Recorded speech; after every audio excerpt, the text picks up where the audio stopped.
Yo, fam, what's good? What's good? What is the date? Hold on, I have to actually check. Holy shit. It's Sunday. Oh my god, happy Sunday. Holy shit.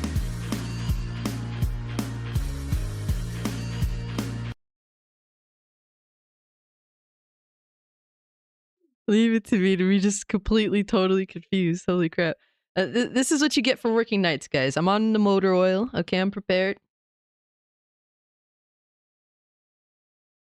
Yo, Axis was good. Minxie, I have to go to bed at 2. And I can lay in bed for an hour and not be able to sleep. So I will be present. I will indeed be present. Oh, the tea is insane. The tea is insane. And honestly, I'm here to learn. And we're here to really discuss this stuff together. That's really what it's all about. Because exactly. Honestly, to figure some stuff out, really it's to spread awareness, to really look, I don't pretend to know shit. You know, that's just me, my personality. I don't like to pretend to know shit. I want to learn, though. That's what it's all about at the end of the day. But yo, Mr. Cannoli Sasquatch, it's good, my man. Rev, good to see you. Why do you have to stream when I need to sleepies? I try to stream. So, given my situation, guys, I work overnight. I'm graveyard shift. So that leaves me the opportunity to sometimes stream after I get off of work, which is, you know, either really in the mornings or the really early afternoon. So that's an option. Or I do my late night stream. You're guaranteed Thursday night, 8 p.m. every single Thursday. If it be the Too Real for Feels podcast, where me and my friends talk about gaming, or just me, myself, and I talking shit, hanging out with you guys. That's pretty much, that is the guarantee.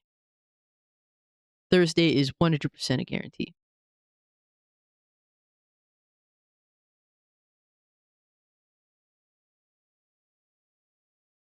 Oh, Mixie, yeah, definitely I'd be down. I will say, with my job, I've become extremely lazy. I've become extremely lazy or extremely unavailable. So, just to let you know ahead of time, honestly, I'm just being completely honest with you. I am such a lazy fuck since I've started working nights because I just can't get enough sleep. Like, that's just kind of what it is. But I obviously want to hang out with you. Hey, what's up, Miss Cannoli Sasquatch? Always good to see you, fam. Much love to you. And we got, hey, CJ Winchester. What's good? Yeah, I saw you, you know, I do look at comments. I do eventually get to a good amount of comments. I can't say I get to all of them. But I did see you in the comments there. I saw that you checked out a couple of my videos, CJ. Thank you so much for, you know, honestly hearing me out. Because I'm not obviously not entitled to that. I really appreciate that, for real. So thank you so much and welcome. I appreciate, you know, the kind sentiment. I had hoped we were done with this garbage back in the day. I wish Total Biscuit were here. Hey man, it's left to us now. That's what it is. It's left to us now, baby. Let's take a page out of the Xbox fanboy, you know, the Xbox fanboy quote line. We gotta hold the line, okay? We gotta hold the fucking line, okay? You goddamn right. Oh shit. Real quick, let me say what's up to everyone. Axis, good to see you, fam. I hate English. What's good, homie? Dicky Doodles, always good to see you. Said It's a Gundam had a clip that had me laughing my ass off from a different streamer playing as MJ, going berserk on Craven's army. She's absolutely unstoppable beast. Who needs here? Exactly. Like her character just pretty much, what the fuck is the point of Spider-Man? MJ single-handedly made the Spider-Man obsolete. I don't make the rules, guys. I don't make the rules. But Anarchy was first. I must acknowledge Anarchy is first. Rocky was second, even though he thought he was first. Good try, Rocky. Always appreciate you being here nonetheless. Lou Flame, what is good, homie? Hurricane. Good to see you guys. Fuck the line, ayo. I mean, you could like fuck it forward, so we push the line forward. That I don't know if that works. You know, whatever gives us, you know, some leeway, man. We're being forced into a corner here, guys. Yo, my boy Fonz, what is good with you, homie? Good to see you, my man. Hey!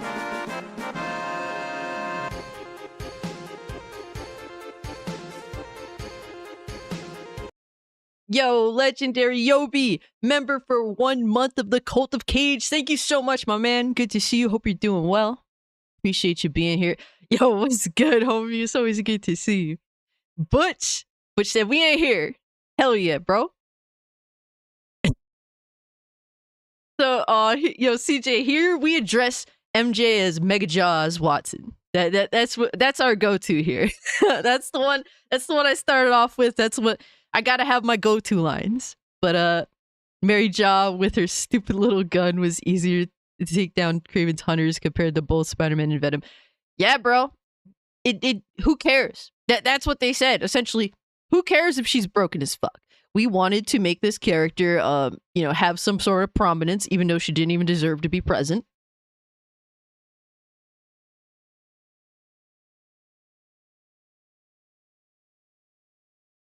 I like to say, hold the line that Phil Spencer gives you. Yeah, you ain't lying, bro. I feel like sometimes, you know, there's scripts that are handed out, you know, amongst the gaming space. But I won't name no names. Let's just leave it at that. But Yobi's chilling at work, casting me favorite talk some motherfucking shit, please, because it's needed. Yo, look, man, whatever's gonna play out is gonna play out. Is gonna be genuine. That's a promise. That's what it is. But appreciate you guys pulling up and hanging out with me. Shit talking. Hell yeah, bro. Yo, I'm 7th gen incarnate, baby. All we did was talk shit. You already know what it is. You already know what it is. Gotta get a t-shirt made. Let's fucking go. I'm gonna have to work on it.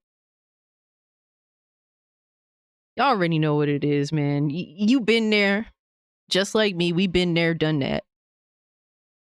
And it will not be forgotten, because that was the true essence of gaming. That was that, yo, as bad as it was, yo, I don't regret nothing. I don't regret nothing. Straight up, man.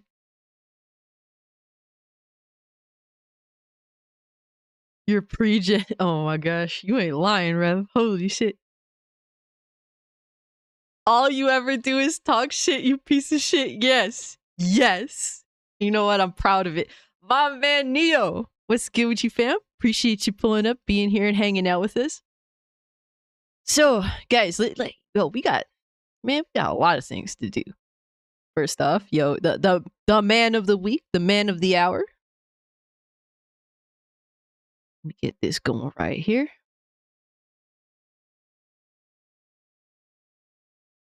Yo, Frostfang, what's good? So, this is the man of the hour, the week, the year, the individual that created the curator Steam page. Neo says, fun question. Continuity versus continuity. Continuity versus continuity. Can't do English today. X-Men 90s cartoon universe or X-Men Evolution universe.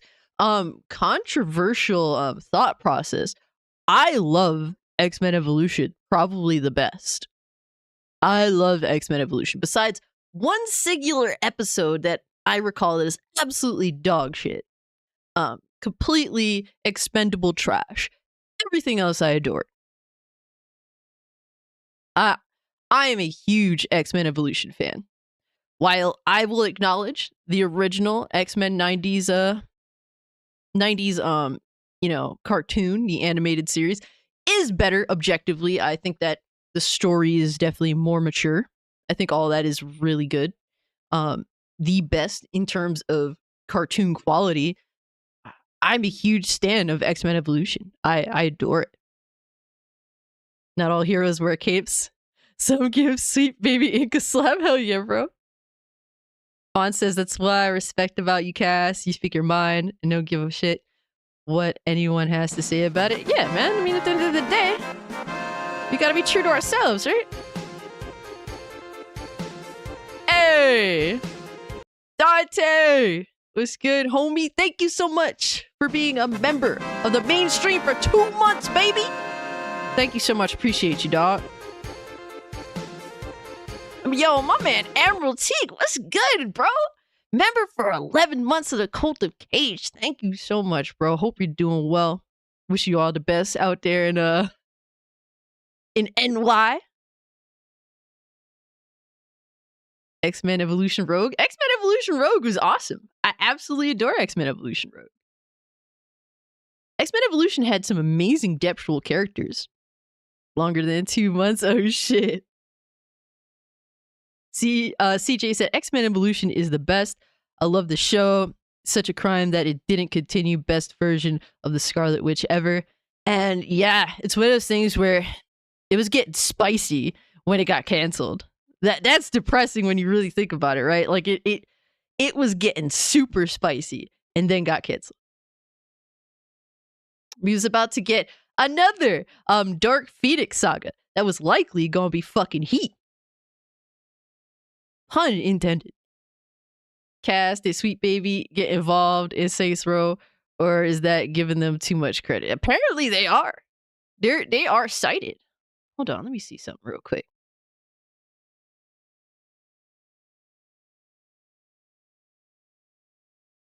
There is some citation.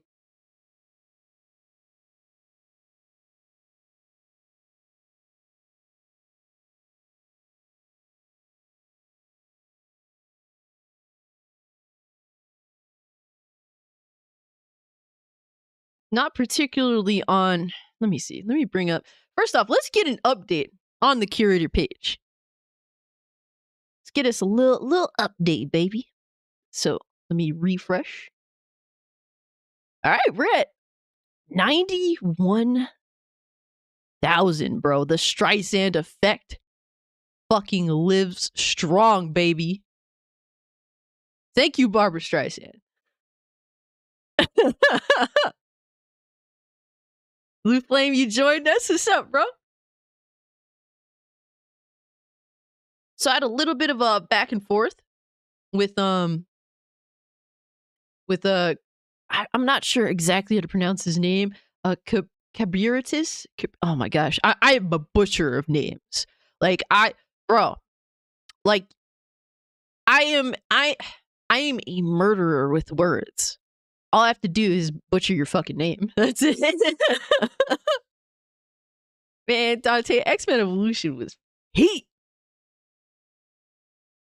Okay, first, here is one reason why X-Men Evolution is heat. Okay, so first off, they made Jean and Scott, Jean Grey, Scott Summers teenagers, and they made Wolverine an adult. No love triangle bullshit, baby. No cheap love triangle bullshit. We don't have to retread old bullshit ass ground that really just doesn't hit to begin with. That's how I feel about it. I think that making Wolverine the older gentleman and not having that love triangle again was a great choice. And then we have, of course, Storm, Queen. All right, Queen. All right. Genuine diversity, not forced diversity. But we have Storm, who's also the adult in the conversation when it comes to X-Men Evolution. I think great choices. Hey, Riot Noob, what's good, homie? Hope you're doing well. Doba Fett, good to see you, sir. Oh my god, Doba Fett. He said I'm bad with names too, Kathy, you piece of shit. Yes. Frostfang Spike was a dope-ass fucking character. Absolutely. I love Spike, man. Freaking Storm's nephew, skateboarder dude, throws spikes like it's going out of style. Fuck yeah, dog. Then again, we probably better off not continuing X-Men Evolution, especially these current writers. Well, I will say this. X-Men Evolution had one garbage ass episode. And that particular episode is filled with an immense amount of cringe. Very feminist oriented episode, which really just did not do anyone any justice at all. That one garbage episode definitely tossed down the shitter, you know, pull the fucking chain like the old school shitters. Get it out of here, but everything else, from what I recall, is pretty heat. Pretty heat. Storm is your wife. Anarchy, you know what? You deserve a good woman in your life, sir. I can respect that. I'm more into that girl who shoots fireworks. What's her name again? Jubilee or Boom Boom? I prefer Boom Boom, in all honesty. I think Boom Boom is an amazing character that deserves way more than what she's got. Boom Boom is sick. Her backstory was really like heartfelt. She's a fucking badass, just simple explosives, big booms. Definitely, you know, the attitude, the whole nine. She had cool outfit in the comics too. That's why I love Jade Cargill. Okay. I get it. I understand. Yo, but people keep joining. And the creator wants people to join this. So guys, if you haven't, let me get this. Here's the link to this Steam curator page. Definitely join, guys. Xavier's join. That's what's up. No, that is what's up.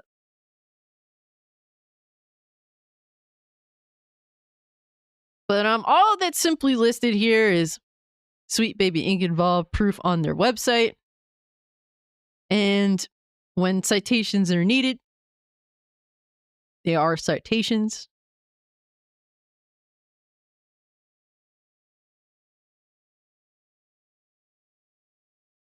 Extremely helpful detecting all that trash. Yeah, I mean, you know, it's good to know. There was another curator page that actually went into insane details, such as even listing localizers that have been on some fuck shit in the past. They even went that far. Maybe Thursday I'll post it if I come across it. I don't know if I'm gonna be able to find it on. Let me see. Groups. Let me see.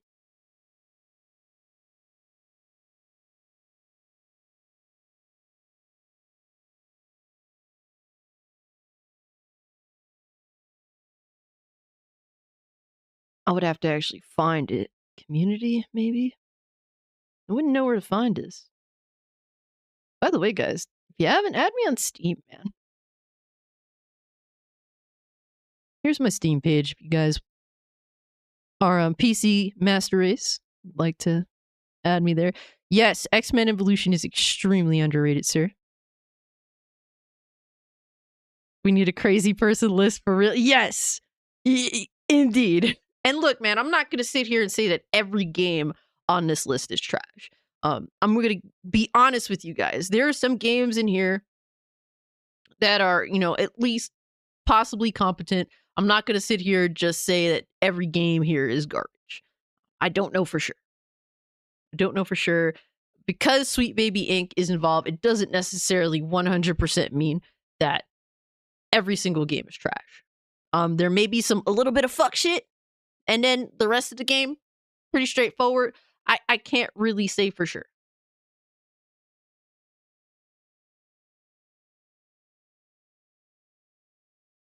Oh, Sushi Squad is fucking doo-doo. Absolutely doo-doo. For many reasons. Not even because it happens to feature Sweet Baby Ink's garbage dog shit writing, but I mean, you got a live service game that's $70 fucking dollars. You have a game that looks downgraded from Arkham Knight, a game that came out a decade ago. Like there's plenty of reasons to go on why Suicide Squad is absolute dog shit, besides Sweet Baby Inc. being involved. Yo, John, what's good with you, homie? Oh, we talk, man, we're here to learn, John. We're here to learn from the investigative journalists on Twitter. Ziggy, what are you up to, bro? You good, dog?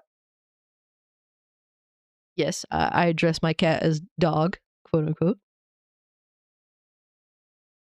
But we here to learn some things. Oh God, we are doomed. John says, I can admit Valhalla is bad, and now I know why, JK. For me, I didn't like Valhalla very much. And it's more so just me. I'm not really I tried it, didn't really get into it. I thought that Assassin's Creed Odyssey's combat was just better, especially at the gate. But that's just a me thing. I prefer Greek mythology as opposed to Vikings. So that's just me. Yeah, Ziglord is a little pain in the ass. We love Ziglord. We praise Ziglord. Every day with Ziglord is a good day. But he is one big pain in the fucking ass. I've never been big into Vikings. Honestly, it's not my thing. Greek mythology I've always been super into. That's been my bag.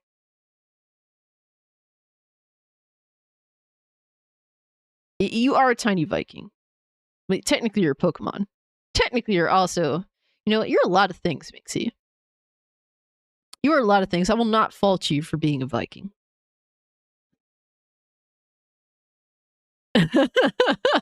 You're a pal, you're a Pokemon, you're a Viking. Holy shit. I thought I was a lot of things, most of which being an asshole, but I digress.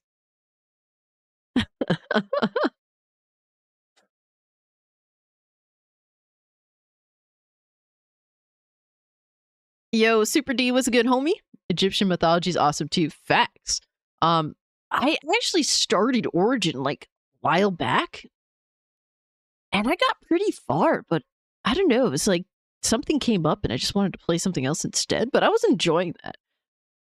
Guys, I have the attention span of a squirrel. I genuinely think I likely have ADHD. Didn't get tested for it. Can't say I do. Can't say I don't. Let's just leave it at that. Mesopotamian mythology is underrated. I need to be educated. Honestly, I definitely need to be educated. Not re-educated, but educated. What is with terrible games and unnecessary always online compulsion? That's where gaming is headed, man. I got news for you guys. We're gonna literally be dealing with always online bullshit. And I will fight against it for as long as I can, but we're fucked. I don't know. I don't know what to tell you guys, man. We're headed in some interesting times for gaming. Hold your asses, all right? Preferably closed.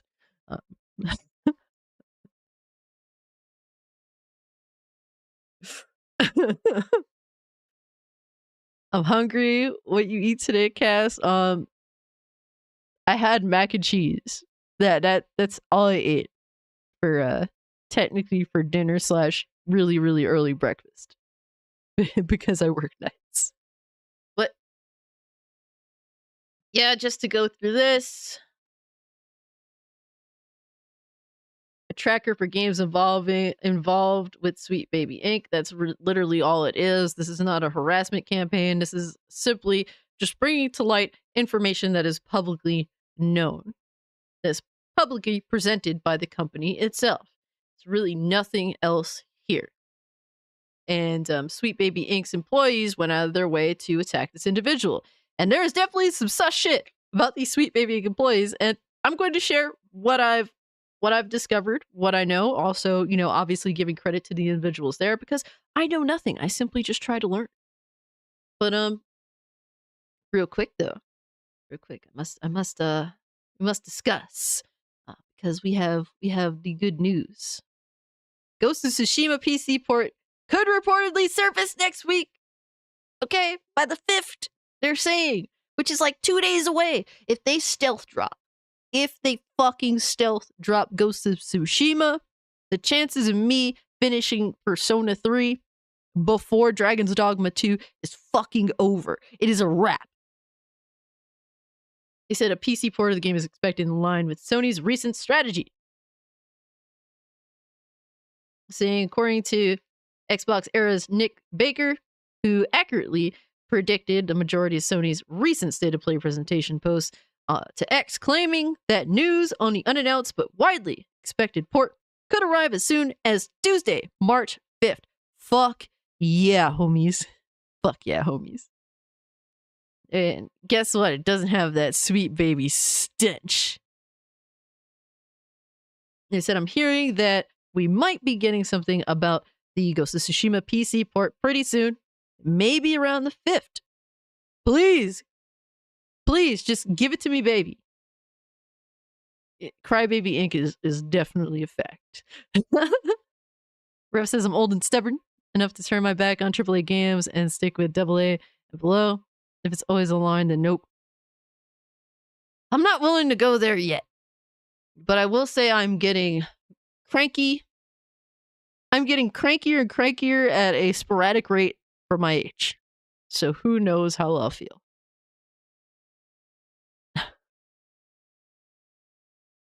Spoiled brat ink. Holy shit. Oh, my soiled diaper ink. Oh my gosh, you guys. Yo, what's good, Cord King? Appreciate you pulling up, homie. Good to see. Y'all be wildin'. I'll just let you guys drive this this car, this fucking getaway car. We're probably doomed, but I'll let you guys drive. Soy baby ink. Oh shit. Here we fucking go, baby. Let's go. But I'm excited. This is a PC port I've been highly anticipating. I bought an ultra wide for this game.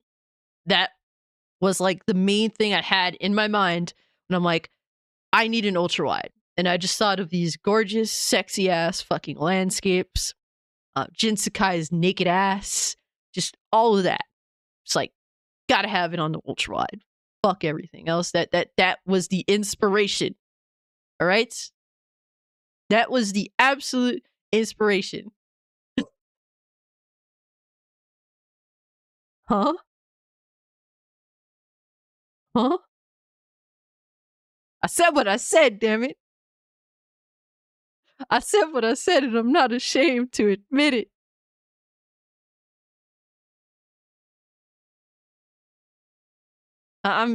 Listen, sir, Lou Flame. I'm doing haikus in ultra wide, okay? That's what we doing, okay?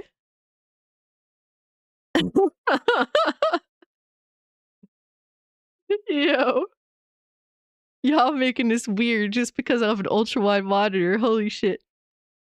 Yes. We want all the reflections.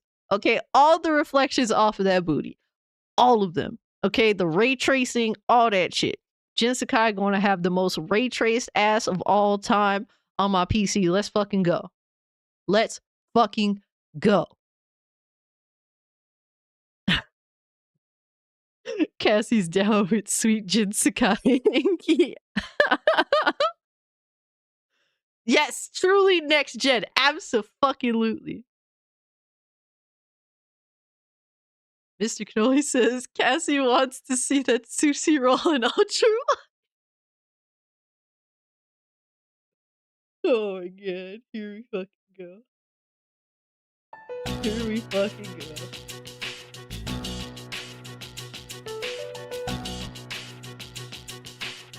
Yo, Drewski Gaming, what's good? Guess you've joined just as I'm starting to blush. Holy shit.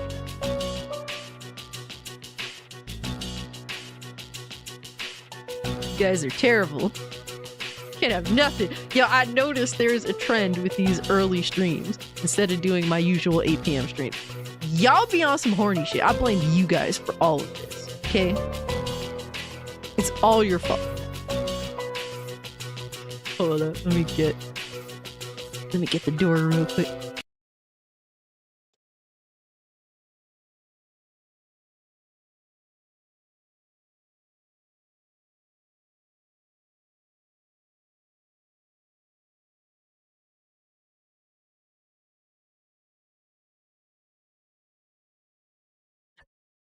What the hell, Rev?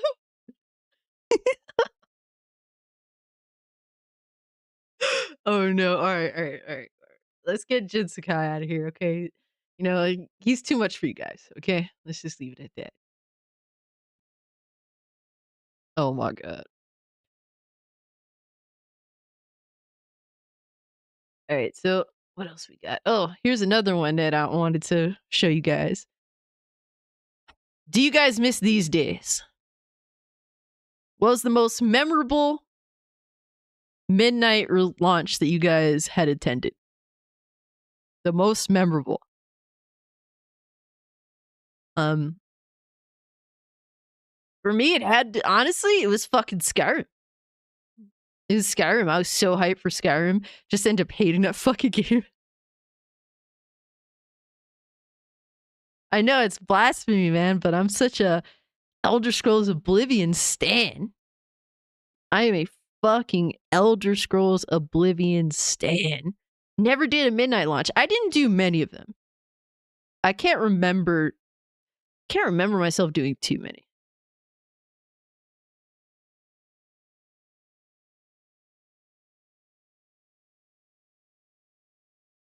I mean, I guess another midnight launch, technically the most memorable for me would be getting the PS4.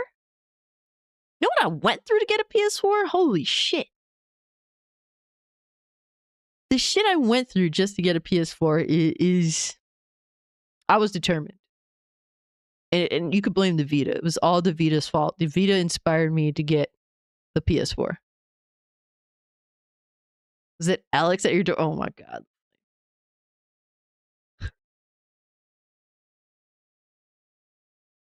The good old gaming days? Fuck yeah. Never been to a midnight launch. Frostbang said Mass Effect 3. Okay. Most memorable was Mass Effect 3. Damn, we got some Mass Effect 3 hype beasts up in here. Holy shit. That must have sucked when y'all got to the end, huh? Holy shit. That must have really sucked. I mean, I'm right there with you. It's Skyrim, don't get me wrong. But for me,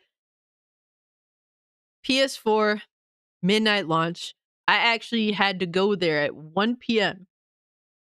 After I was in college. I got out from my classes. I asked my uncle, please take me over to Bay Terrace. And that's a spot in New York where they have a GameStop. I was like, please take me to Bay Terrace. I gotta see if they're maybe gonna have extra PS4s to pre-order. So I go there and they were like, hey, we didn't get any inventory in yet. If you want to stay and wait, you go for it. And I was like, hell yeah, I'm gonna wait. So I waited outside. Mind you, this is like November in New York. And I waited from 1 p.m. to 6 p.m. And they told me, yeah, we got extras. I was a hype beast. Holy shit. I was so fucking gassed, bro. I waited the fucking 6 hours. And yo, if I wouldn't have been able to pre-order, you know how devastated I would have been. Holy fuck. I would have been so mad. Absolutely pissed. But like for me, it's like it was cold out, but I would go inside occasionally in the GameStop to warm up.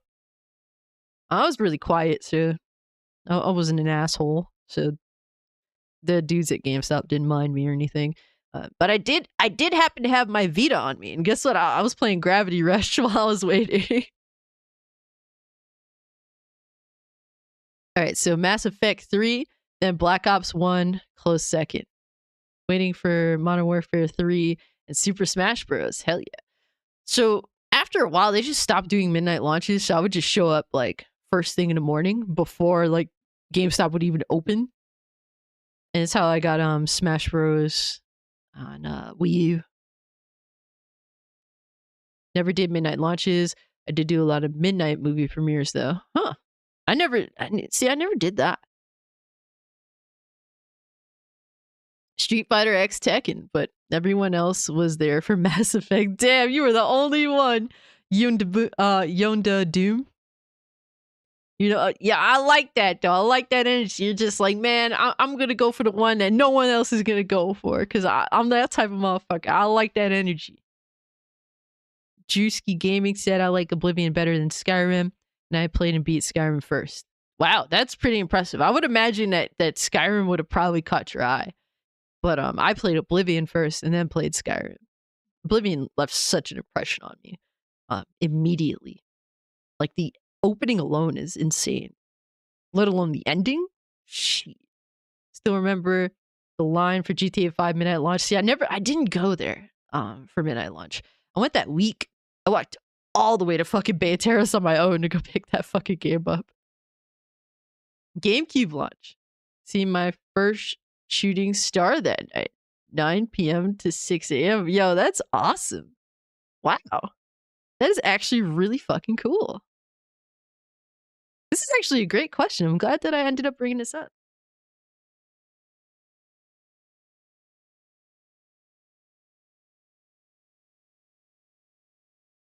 And so, yeah, 6 p.m. They said, hey, we do have extras. So there was this huge ass line to pre-order. Obviously, I was the first one. So I pre-ordered. Then it gave me, like, I was in the first group. So I just came back at midnight. I was in that first group, first to get it and leave. Yo, I was so fucking hyped, bro. I was gassed. And I had Battlefield 4, and at the time it was such a huge, like, you wouldn't believe it, because anybody that knows me now knows that I cannot stand Marvel movies. Fucking hate them so much. But I used to be a huge Marvel Universe MCU stan. Huge, bro. So I had to have the Lego Marvel superheroes and Battlefield 4. Those were my games. I was gassed. Yeah, I'm from Toronto. We know the code too. Yo, John Bon Zombie. Fuck yeah, I know that you know. Juju said I went to a Battlefield and GTA 5 midnight release. Wow. Okay. Remember calling GameStop for 2 months after launch every day asking if they had PS4s, and they said I was SOL every time until March. Damn. You sold out. Damn, that's wild. I got super lucky, man. I was just a hope and a dream. Which games you dislike but everyone likes? Definitely Skyrim is up there.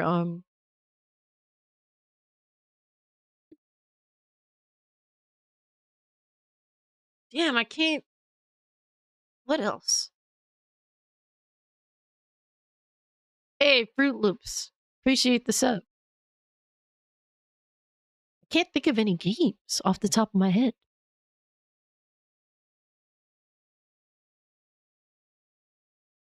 There's definitely a few, because I'm that type of person. Like, for some reason, I have a hard time getting with the program. Motherfuckers telling me, oh, this is amazing. You gotta play it, Cass. Just end up fucking hating it. I don't know, Horizon Zero Dawn. I can't stand that fucking game.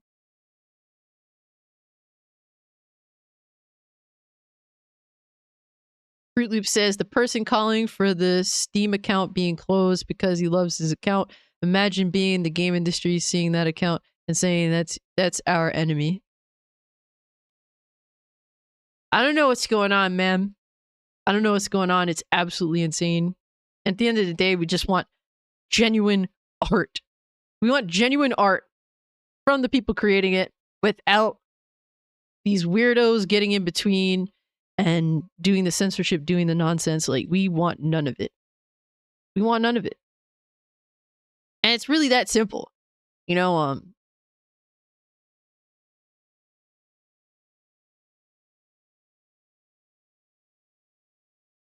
buying a brand new game is the only thing I'll buy from GameStop. I've pre-ordered a handful of games from GameStop: Kid Icarus, Uprising, and Kingdom Hearts Collector's Edition come to mind.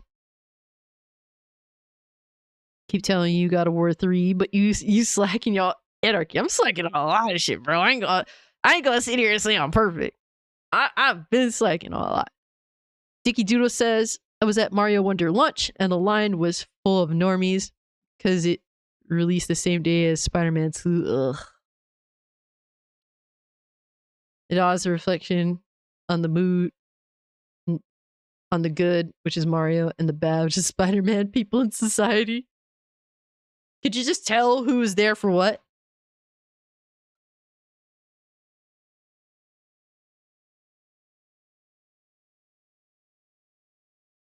But this is an interesting conversation. I'm glad that I saw this tweet, actually. Hold on one sec.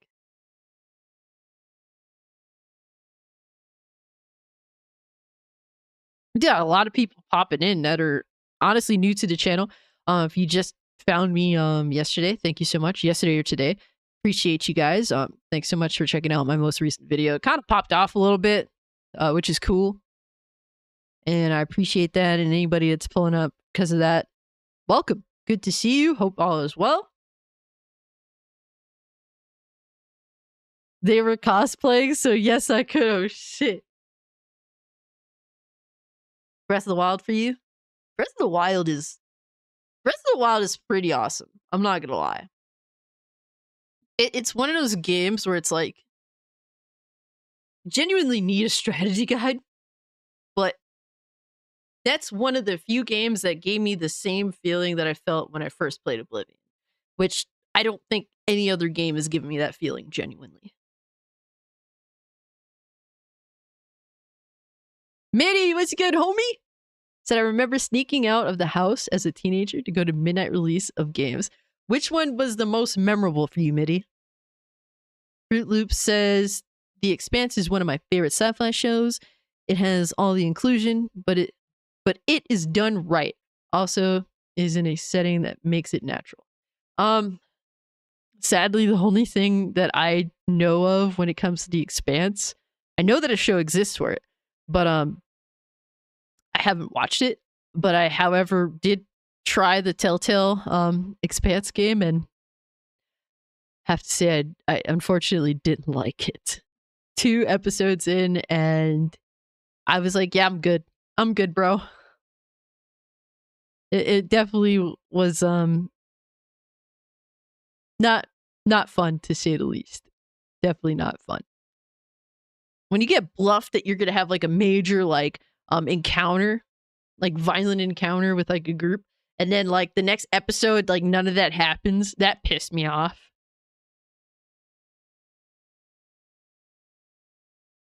Yeah, if you really want to try it, I'd say definitely get on a sale. Yo, Snafu! Helldivers is great. It's a very solid game. And Snafu, we're just discussing most memorable midnight launches for games. What was the most memorable one for you that you had attended back in the day when midnight launches were indeed a thing? Hey, Philip, it's good to see you, bro. Appreciate you guys pulling up, man. Much love to y'all, for real, for real. If you can, hit the like button. That's the only thing I ask. It does help me out, so I really appreciate you. Wait a minute. Telltale makes games. First time I hear. I'm hoping. So I am a huge fan of The Wolf Among Us. That first season. It's supposed to have gotten a second season, and that got delayed many years. It is set to come out fairly soon, and I am scared. I'm scared they're gonna fuck it up. I'm scared that they're gonna fucking make Big B Wolf a bitch. I'm scared. Just, I don't know how else to say it. If they ruin Big B, it's all out war. We're going to the mattresses, guys. That's just what it is. That's just what it is, bro. You can't fuck up my man. Can't fuck him up. Nope. I refuse to accept. There will be hell to pay.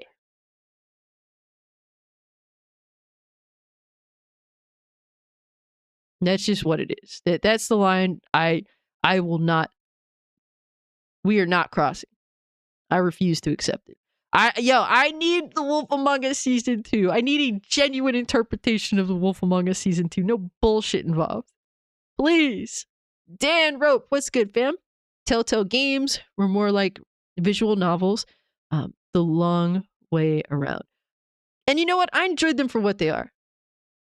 Gotta play Helldivers with Kyle. Oh, that shit is wild.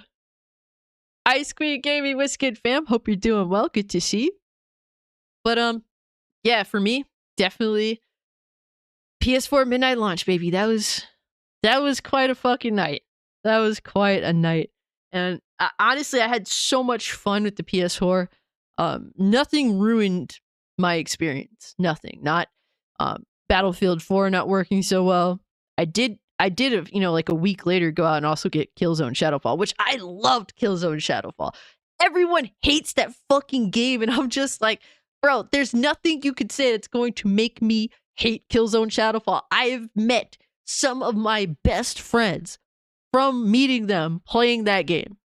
And I know my experience is definitely different from everyone else's, but I'm sorry, bro. I enjoyed the online. I thought the online was dope as fuck. They had some good ass gameplay overall.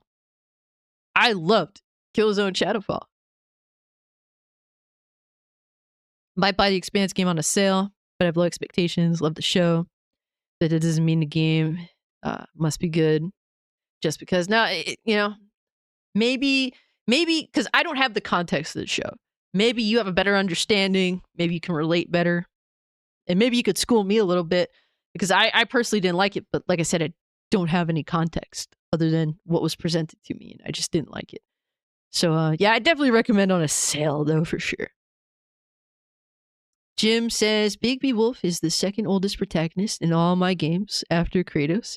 I believe Baby Wolf is around 400 years old. Holy shit, I didn't realize that. That's pretty wild. Wow. That is wild. But all right, let's update. Sweet Baby Ink detected. Let's see. 92K. Yo, closing in at 100K, baby. The Streisand effect is still there. Let's fucking go. I'm gonna post this bitch again. Let's go. We are here for it.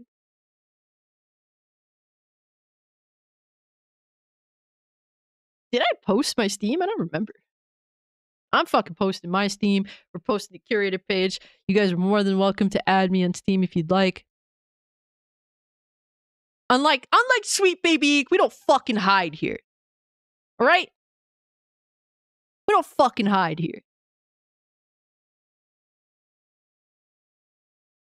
Stinks, Baby Ink.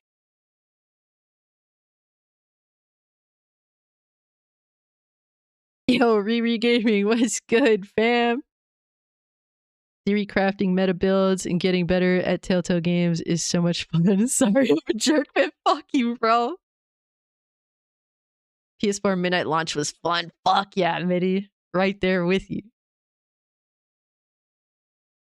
Shadowfall's campaign is weak with the levels being too big. Now, I agree. Like, the campaign definitely, towards the middle there, it is a snore. Admittedly, I could be objective. The fucking, that middle portion, like those levels, yo, that was a snore fest. I ain't gonna lie to you. I like the intro. I love when they show you that world. The alternative ending that they had was pretty cool. Definitely the campaign is weak, admittedly so, but I love that multiplayer, man. Like, for me, good multiplayer, I adore it. Like, I mean, like, for me, I do genuinely love multiplayer games. The problem is there just aren't many good ones at all. That's the struggle that we're dealing with. They're just not really any good ones, sadly. Yo, Kenneth Williams is good. We're doing good. We're just, we're just about to see what's up. Educate ourselves a little bit. Kyle's on the front lines of exposing these mofos. You damn right, bro. And we got to give a shout out to Kyle. Definitely giving a shout out to Kyle. But we do have some updated info. Go give shout outs to a lot of people today. Because this is a group effort to expose the fuckery that this company is all about. It is a group effort. And obviously, I do not endorse any harassment of any kind. So I do not endorse it. Do not go out there and do anything, be on some fuck shit. Just let them be on some fuck shit and just screen grab it. Make people aware of it. That's simply all. That is simply all. But shout out to my boy Dante's rant room here. Good YouTuber in his own right. Shout out to Dante. Said, and these are the people that companies are working with. Pure madness. And yeah, it is interesting to say the least, guys. Let me see. You know what? So we got Felix here, Lego Butts, who says, pay me to shoot down your white male lead game ideas. And you have to understand, like, this individual is honestly, and I don't like to like throw shit out here like this, but this person is no doubt a very anti-white, white-hating person, especially when it comes to white men. There's definitely a genuine disdain there that you could tell from the things that they say.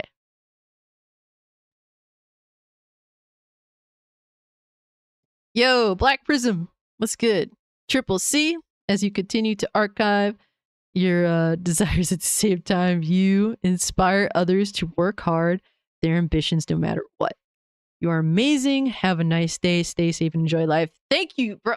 Thank you so much. Far too kind. I appreciate the kind words and sentiments. Do you hate white men, Cass? I do not hate any particular group of people. I just hate people that give me a reason, a very personal reason to hate them. Not any particular group, but an individual. Apparently, Lego Butt is apparently friends with Zoquin. A little too friendly with Zoquin. We're gonna get into all that. But Felix here says, I usually get grossed out when straight, white, rich people kiss, but when I think those two are pretty cute. And they say, I just had a thought about trying this again with a photo of a young white person about to be ripped open, but I'm betting folks would immediately flag it as traumatic, and I'm guessing the image would be taken down before responses accumulate. Some weird shit. Definitely some weird shit.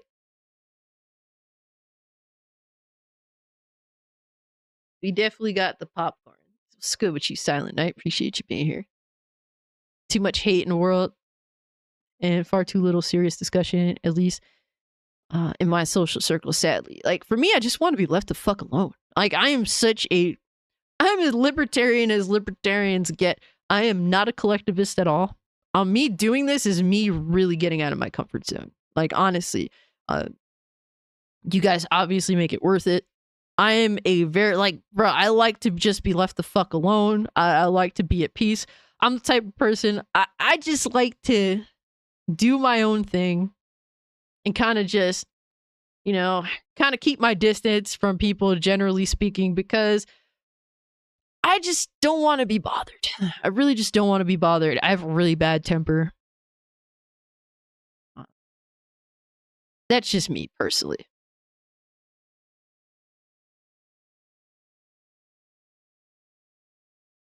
And they said, I had a nightmare that I was a white male gamer.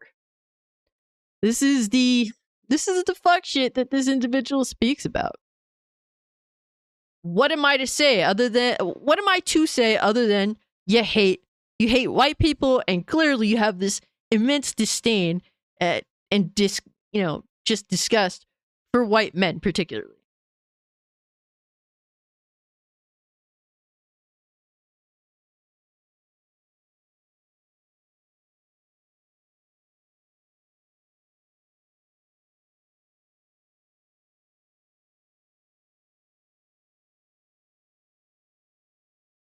Then we have here, it says we have to look at story and narrative, and this is quoted by this individual as one of the things that we can innovate on.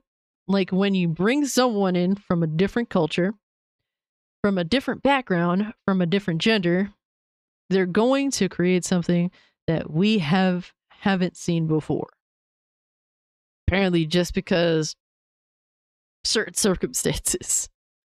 The way that we look at demographics is that we go, okay, The majority of our player base is, let's say, a white male. So we're going to make stuff for white males. It's this like this constant like fucking obsession. It's like weird. Genuinely, it's fucking weird. But if you make something from the perspective of an Asian trans woman, it's so laughable, these thought processes. And it's really strong, then it will work for people. People crave new stories. And you know what? I don't have a problem with this, but I don't go out there saying, I want this, this person that accommodates all 10 minority groups that I could think of off the top of my head to write a particular story. No, I just simply look at story and, oh, this is good. Well, whoever did it, they did good work. I don't care what background they come from. I don't care about that. Matter of fact, for me, like, in order for me to suspend disbelief, I want to know as little about the creators as possible. We live in a society now where, unfortunately, a lot of creators from all sorts of walks of life, it's not any particular group by any means, but a lot of creators talk too much fucking shit. And then it's like, oh, well, I really don't want to indulge in your bullshit because, well, you're fucking annoying. The less creators talk, honestly, the better.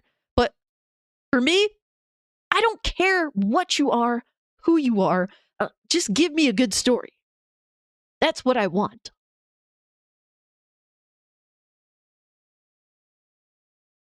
Jim is asking, did you ever beat RE4 Remake Cast? I'm going back to that. I promise. Holy shit. Bro, I have been saying I'm going back to it, and I just refuse to turn on my PS5. This ultra-wide monitor fucking ruined me. It ruined me.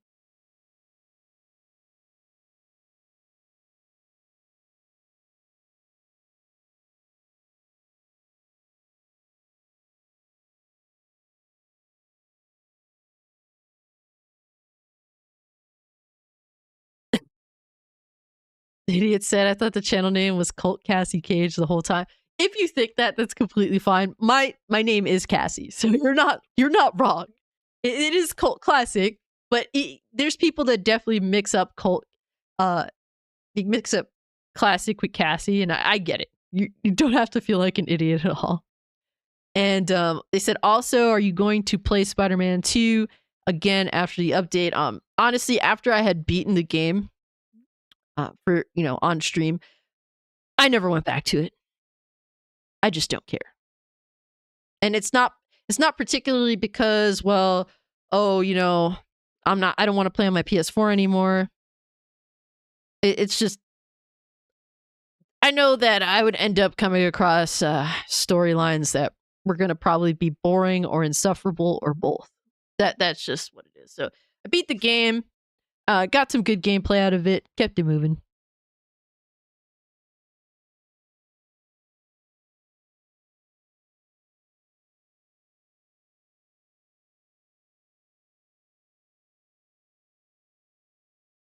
Dan Rope said, Cassie Cage, huh?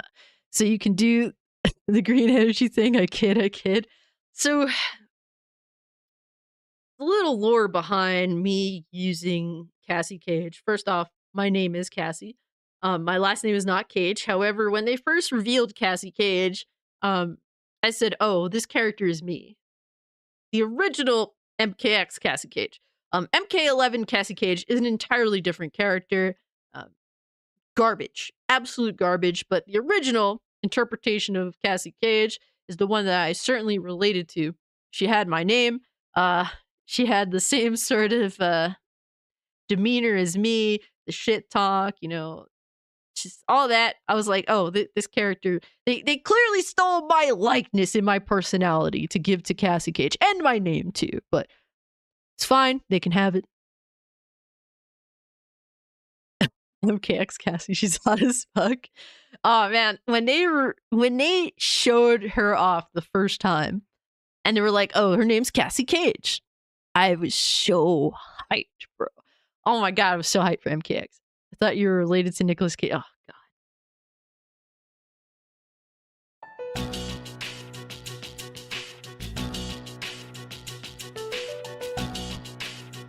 What would ever make you think that?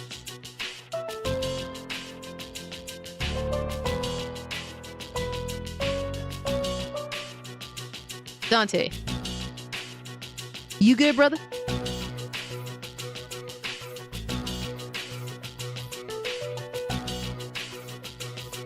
You have his hat.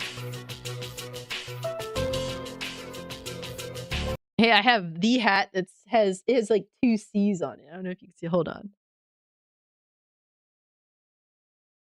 There we go. Cassie Cage, baby. Hey. I don't know if you guys caught it before I mentioned it, but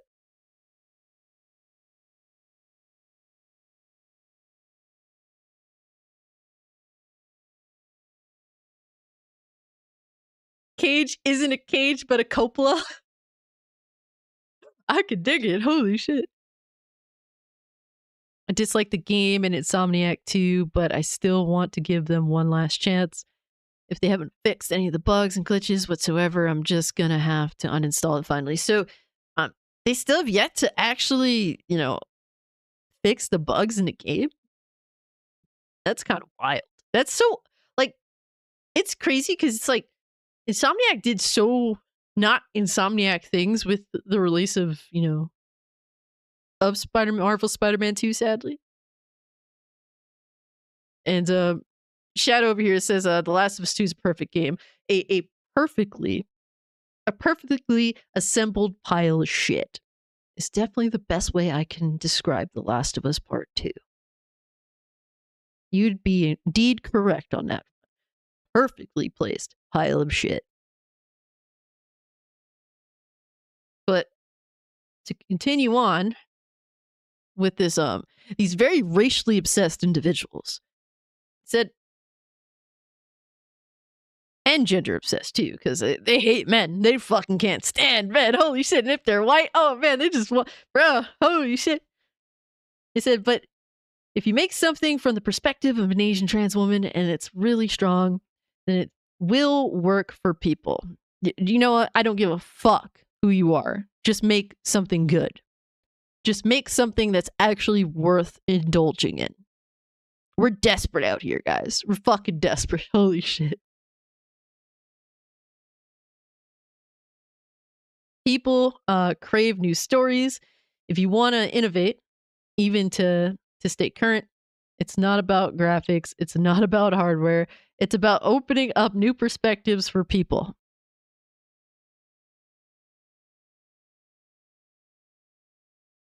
My mind doesn't really sound much like a fucking gamer, huh?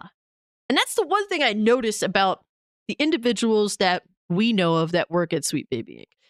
They tend to not really discuss gaming in any passionate way whatsoever on their respective Twitter accounts from what I've seen. They don't seem to care about any of that. Like, honestly, I'm not even convinced they play video games or even understand the medium.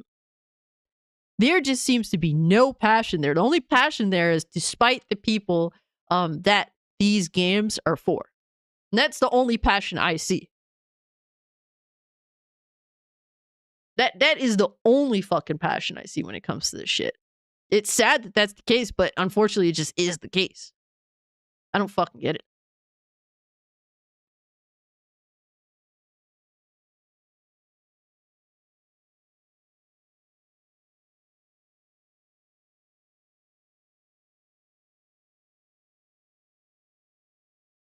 Man.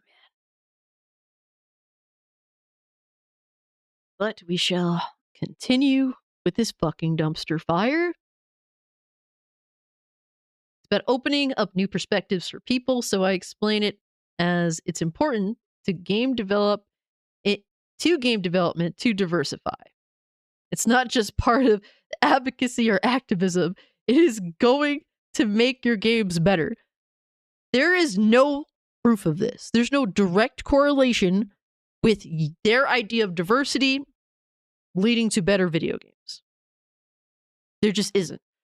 It seems like in some cases because they force it in and it doesn't feel natural in a lot of instances, that it seems to just make the games worse.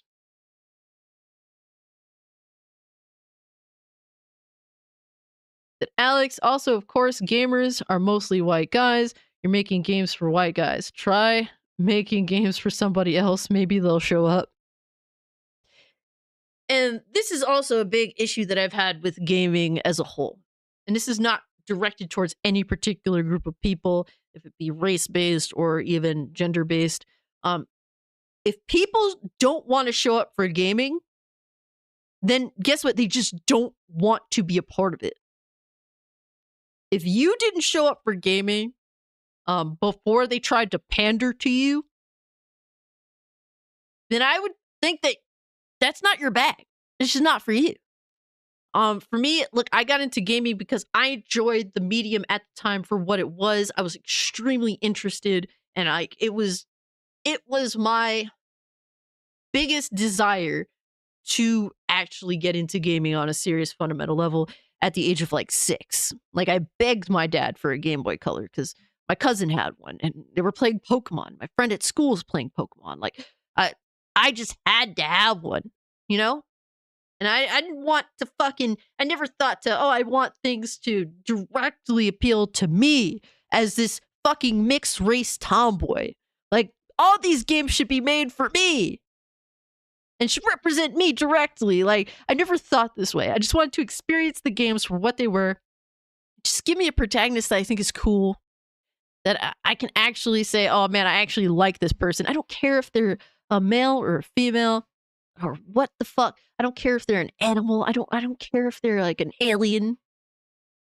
Just highlight their attributes and make them shine. That's what I want. That's what the mass majority, if not all fucking gamers want.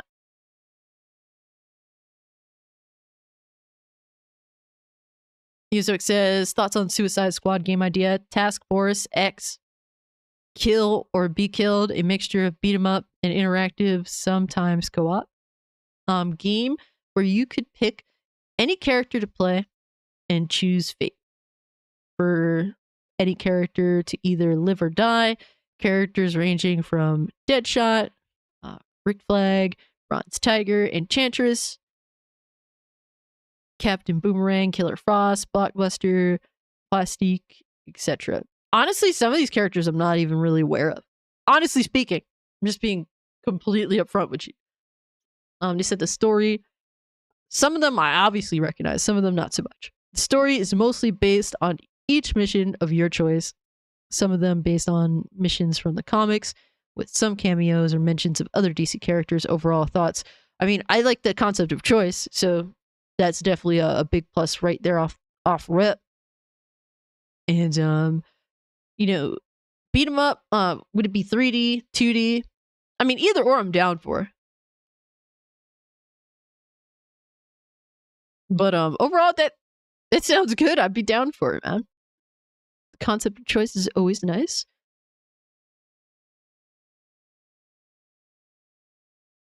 Oh my god, I'm gonna sneeze. I think it went away. Let me get water.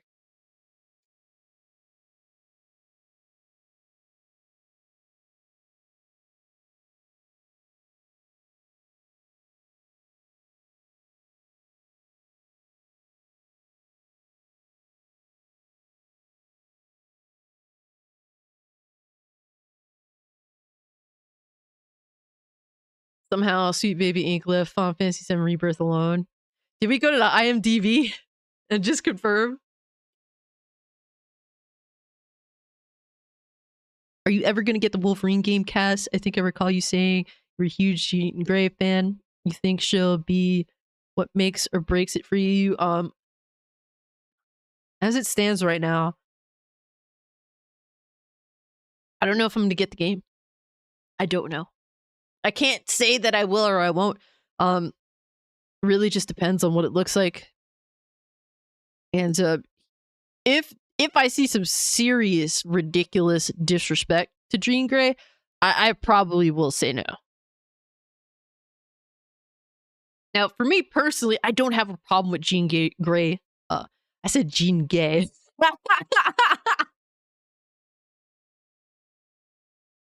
I personally do not have a problem with Jean Gay being playable. There's nothing wrong with her being playable. Matter of fact, she would actually be a fun fucking character to play as. This is like a lot of people are kind of relating playing as Jean Grey to playing as Megajaw. There's no comparison. Megajaw is a regular person. There's nothing even remotely special about Mary Jane Watson. Nothing. There's nothing worth forcing the player to play as that character. Whereas with Jean Grey is an awesome character to play as. First off, her fucking powers are insane. Depending on what stage Jean Grey's character is in, she could be a fucking awesome, ridiculous fucking character, you know?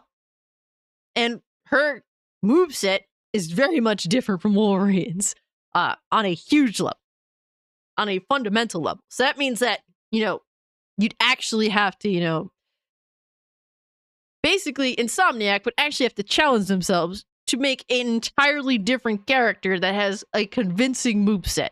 You can't just do the Megajaw Watson bullshit where like, oh yeah, let's just make this half-assed fucking these half-assed stealth segments where she has an overpowered taser because we can't design interesting gameplay around boring as fuck worthless character.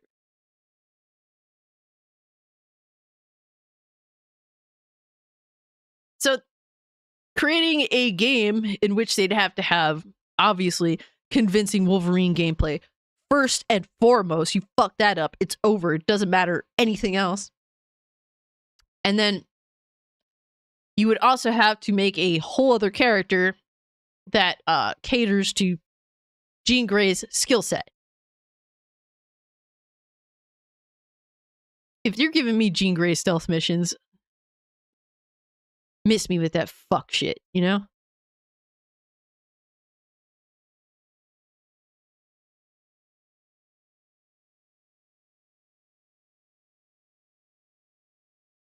They sound like racketeers to me. Dan Stan. You ain't lying. Either hire us or be called bigots. Do they even bring actual writing chops to the table? What experience they have? Published novels, TV pilots, anything. Apparently you don't need anything noteworthy to be an actual, writer. Sad to say, but that we've been lost the plot with that. Big C. Definitely, do your thing, Minxie. Appreciate you being here. Much love to you, fam. I'll definitely pull up when I do have the free time. Appreciate you. They can't make a compelling story because it's all forced. What they're doing is they're interjecting their fuck shit into the actual writer's fucking creation and injecting their forced fuckery in it that doesn't belong there. Fan concept game idea sounds interesting or better than real Suicide Squad game. Anything honestly sounds better than a real Suicide Squad game. But I would definitely play that. I would like a game where it is either co-op based or like hack and slash or something like that. That is like choice oriented because there's not many games in those genres that are really like that from what I've encountered. Idiot says, I feel wrong calling you the idiot. I feel like I have to apologize after calling you that. Says I really don't want to support Insomniac after finding out they're not going to do anything about the games bricking people's consoles. Are you fucking kidding me? I didn't even know that. Yo, these journalists cover for these fucking PlayStation, like for PlayStation so heavy, bro. It is, bro, I never even heard about that. Never. We'd love for DC to make their own version of Marvel Ultimate Alliance. Hell yeah. Fuck yeah, bro. That would actually be pretty sick. But we gonna get into We're gonna get into some shit, guys. Some genuine shit. And we're gonna start off with my boy Kyle.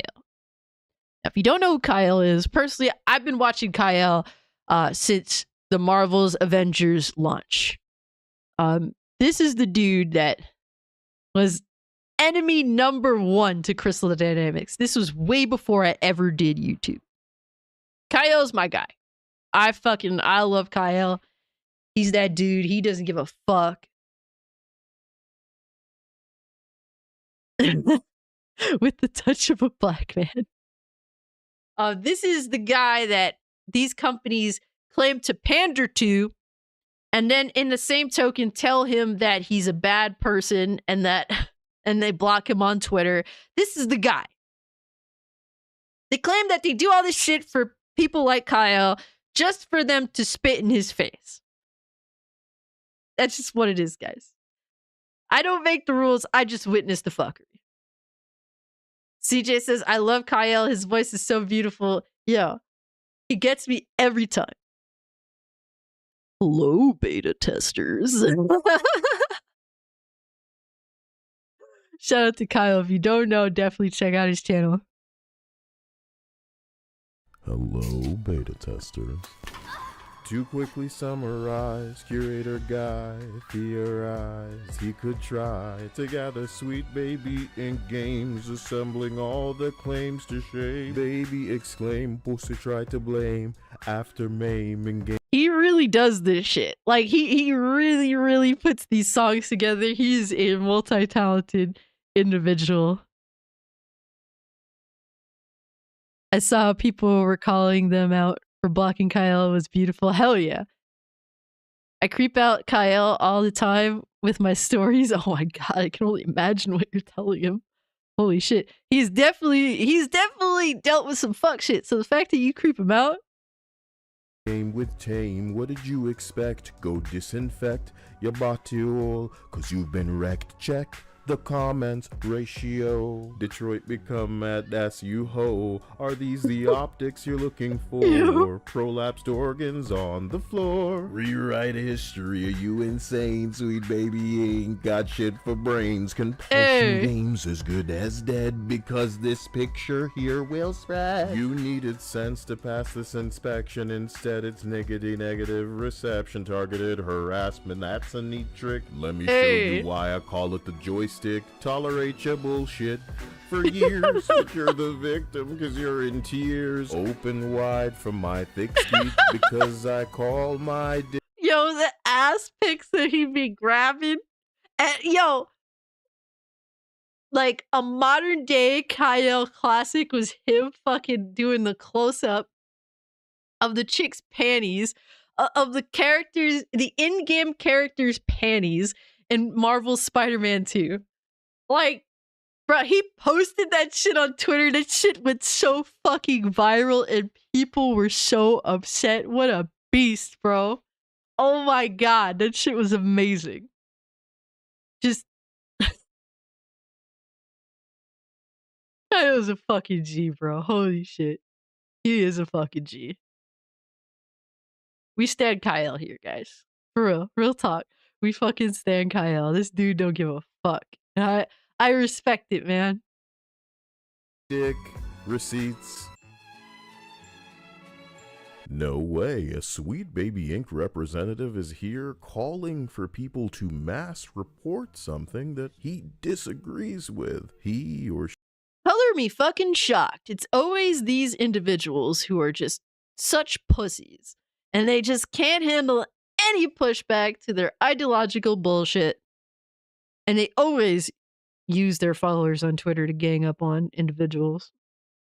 She or they, with respect to their pronouns, I don't know, I'm blocked by everybody. And it's the same ass-blasted guy that said, I must be right-wing. No, we're all just... They really did call him right-wing and shit. And it's like, bro, like, they don't understand that it's not just like people who are right-wing that aren't having your shit. The regular average gamer just doesn't want your slop. But apparently if you don't want their fucking nasty, lukewarm, sloppy shit, Apparently, you're an extremist in their eyes. That's typically how it goes, right? That's typically the general script. United against you and your admitted history rewriting ilk. You hear that word? Amazing. When I saw this, oof, it's like, really? The whole modern audiences thing. Rewrite new history.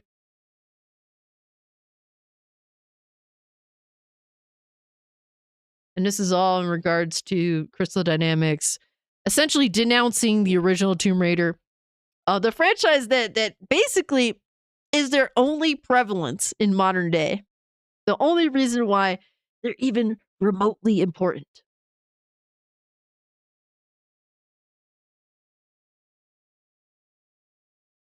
Got some stream issues? Well, sorry about that, ableist.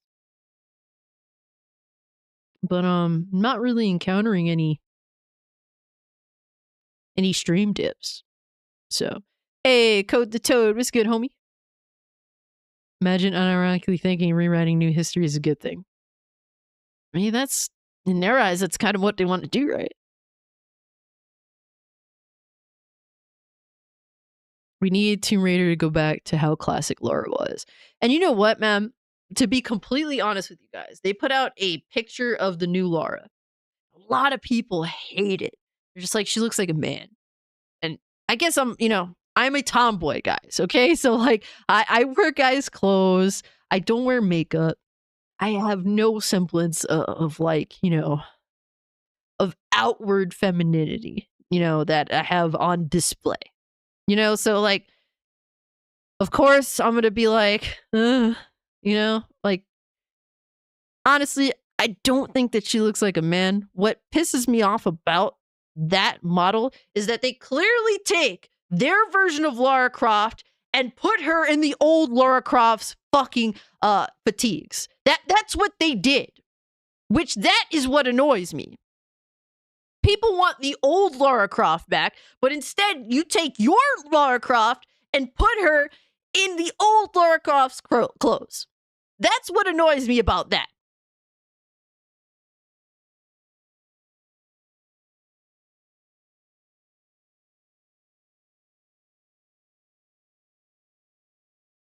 That to me was the problem with that picture. I don't think that she necessarily looks masculine.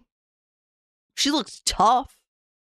But what pisses me off is, yes, they don't want to revert back to the actual real Lara Croft. And mind you, I genuinely gave the Tomb Raider trilogy from Crystal Dynamics a shot.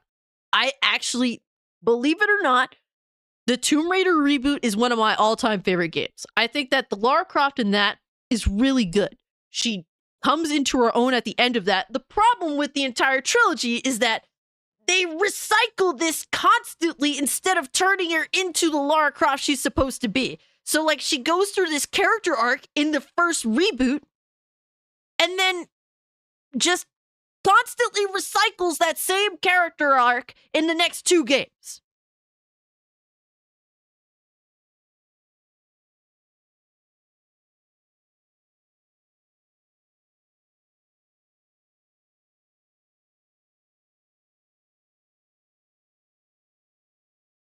And this is my problem.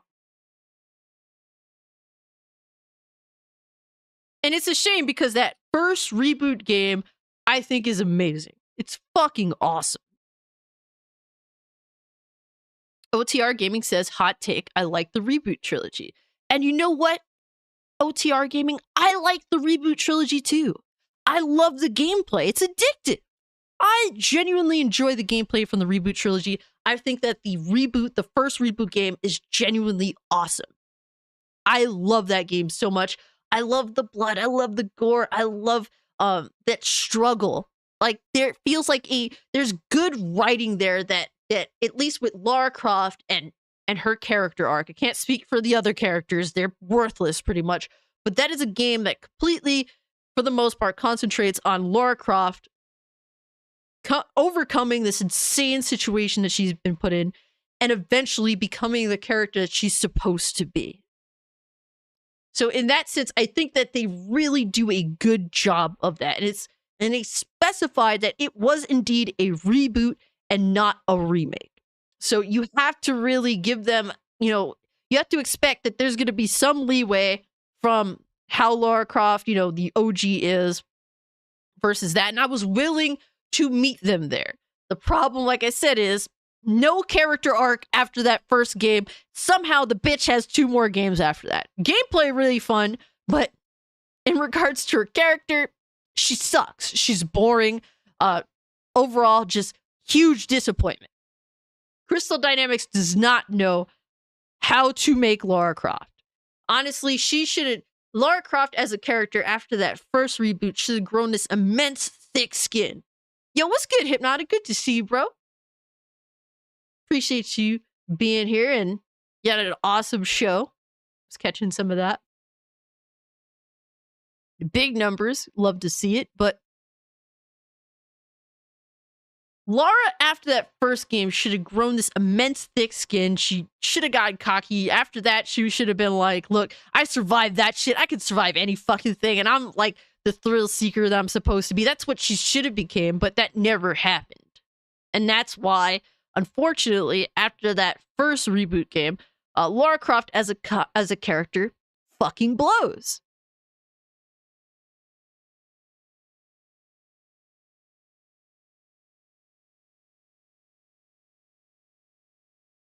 I can't really speak for God of War. I tried the reboot game, not reboot game, but like the newer versions of the God of War games. I tried, was it the 2016 God of War? Thought it was boring as fuck. What a boring fucking game. And I heard that the sequel is even more boring, so.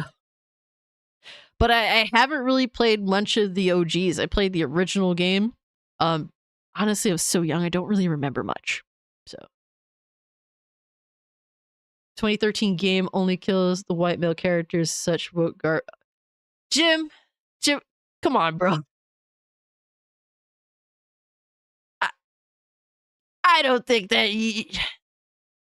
I mean, shit, the only character that makes it out of there with Lara is Jonah, right?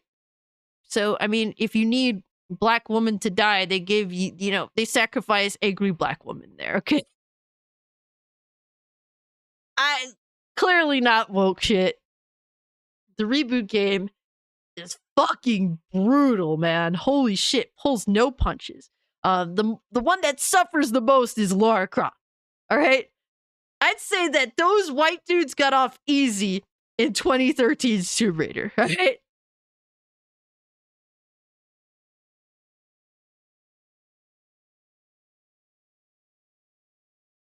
$63, bro. Yeah, man, I didn't even notice 63 likes, bro. Thank you guys so much, man. I appreciate that. You guys are far too kind. Y'all make sure that you have my back. I appreciate that.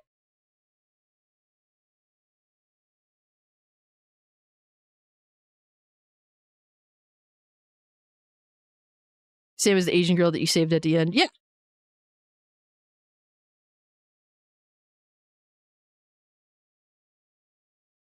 Shadow of the Tomb Raider was okay. It was good for the first half, and then you went to Patiti.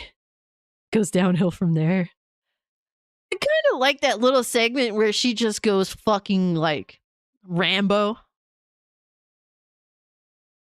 Cass deserves it like the stream noir. Appreciate you, Hypno. I do like that segment, but it's like there's just no character there, It's just nothing. Great. I will say Shadow of the Tomb Raider has some insane puzzles. Like, they really got someone that is like high tier autistic to make those puzzles, especially the DLC. Like, shout out to that person. Holy fuck. The DLC puzzles in Shadow of the Tomb Raider, insane. If you're a puzzle fanatic with video games, those are the puzzles to try out. There was a Samoan guy, Asian woman, black woman, they all lived. Black chick lived? I don't remember that. I know the Asian chick. Obviously, Sam. Samoan guy.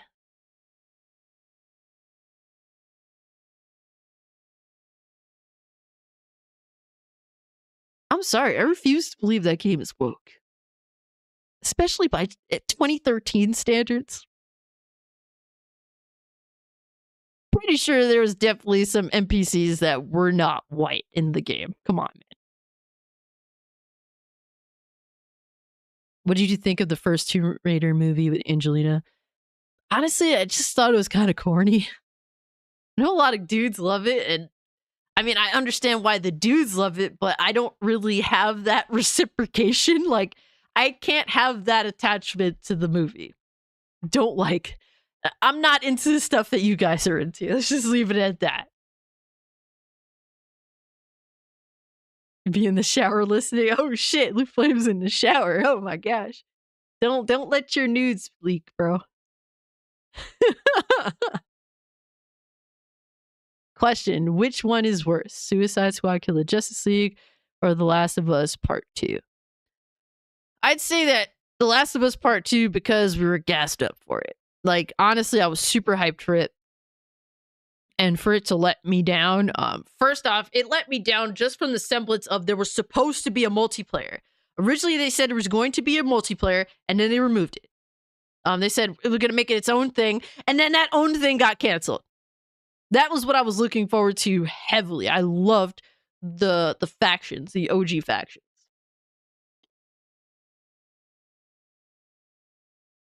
At least Shadow focused more on puzzle solving and less combat. Yeah, there was definitely more variety with Shadow. Shadow is not a bad game, but it's definitely mixed. Like, there's some things that are good about it, and there's some things that are bad about it. Like, every NPC in that game that isn't Laura or Jonah is such a severe downgrade. Even like not necessarily the main characters, but like those important like side characters, they're such a visual downgrade from Laura and Jonah. It's crazy. And the other games are not like that, you know?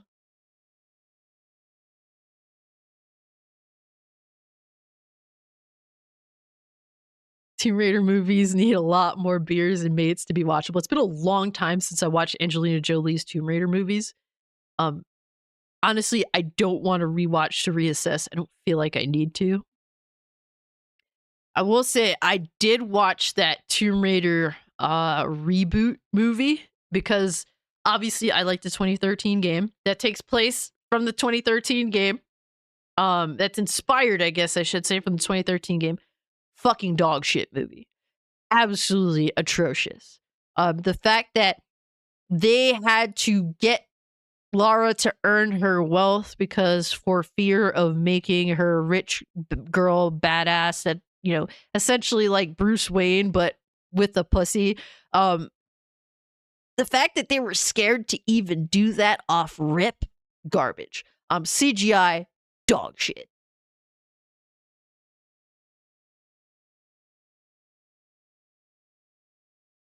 Shadow was my favorite now. I don't know which one is my favorite.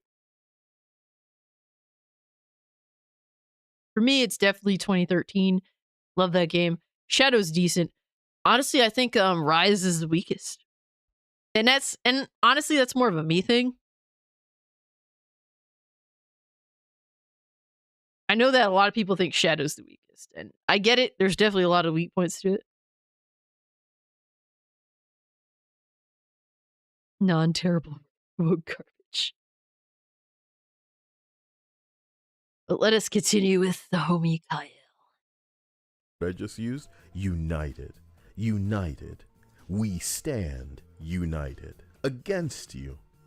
Because what you wish to do is divide to other. Furthermore, you were eager and more than willing to sick your audience of ignorance onto someone without verifying whether or not they were in the wrong. Because in your mind, they're wrong and your delusion is good enough, right? So like a... That's exactly, bro. They really just... They think that they are morally correct no matter what. And any means to an end, they're willing to sell their soul for. That's what it just comes off like to me. They don't care what they need to do in order to see through what they want to do. And that's the problem. They're willing to go to any lengths, break all rules on the social, socially on the interwebs. They will cancel you. They will get get your accounts deleted. That's really they don't care.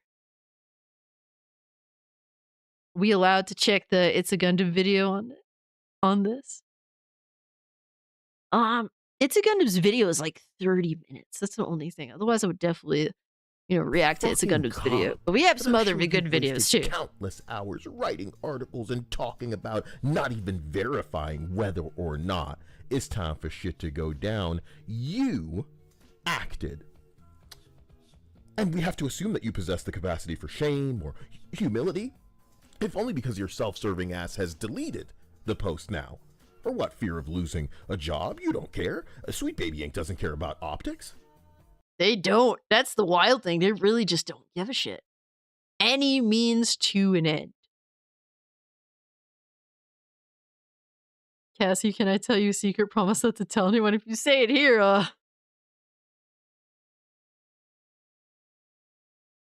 To me, Legacy of Kain was always more interesting IP from Crystal Dynamics.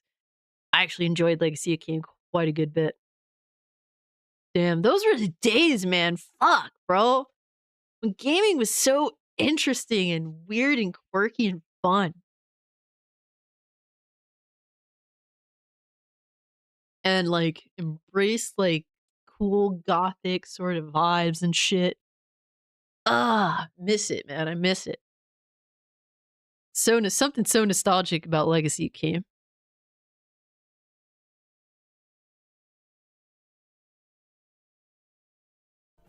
Is it your future that you don't want to appear unprofessional? I'm sure all the And remember this. Have they streamed that wizard game? Remember this, man.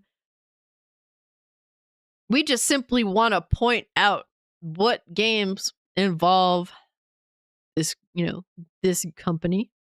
That's all we want to do. But they can point out actual streamers that have streamed Hogwarts Legacy just because of their sick, insane ideology. But apparently, we're the ones that are, the ones doing the quote unquote targeted harassment. It's such projection, man. It's so insane how obvious it is, too.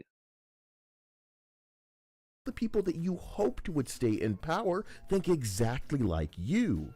But this crusty jizz conduct betrays what you're all about. Of course you deleted your comment. Of course you're privating your messages. You're the victim. So of course, more Sweet Baby Snake Oil salesmen trying to defend you are getting community noted while they wipe Elon's pubes from their mouth on the site that they use more than we do to brainwash people. But yo, shout out to the community notes, man. Holy fuck. Yo, community notes are goated. They really did change the tide of the fuckery. They really did. Community notes are absolutely insane, man. Gotta love it.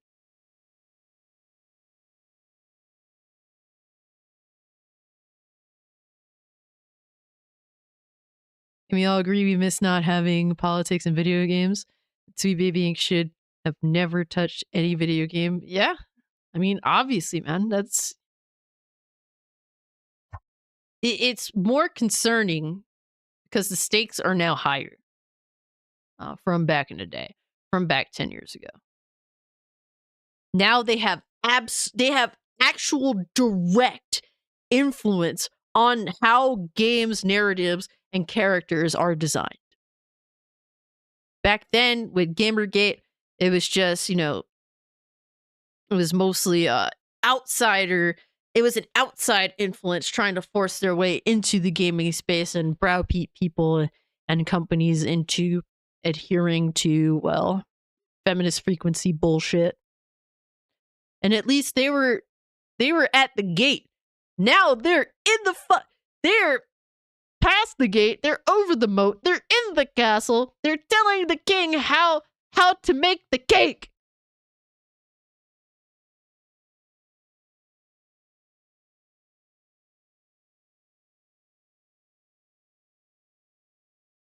Fuckery is insane.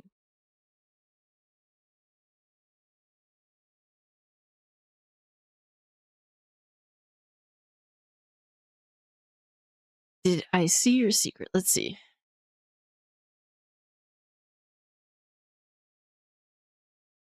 According to my PS5, I played The Last of Us Part 2 for a total of 116 hours. I'm convinced that you fell asleep for most of that. I'm not gonna lie. I can't imagine playing that game for that long.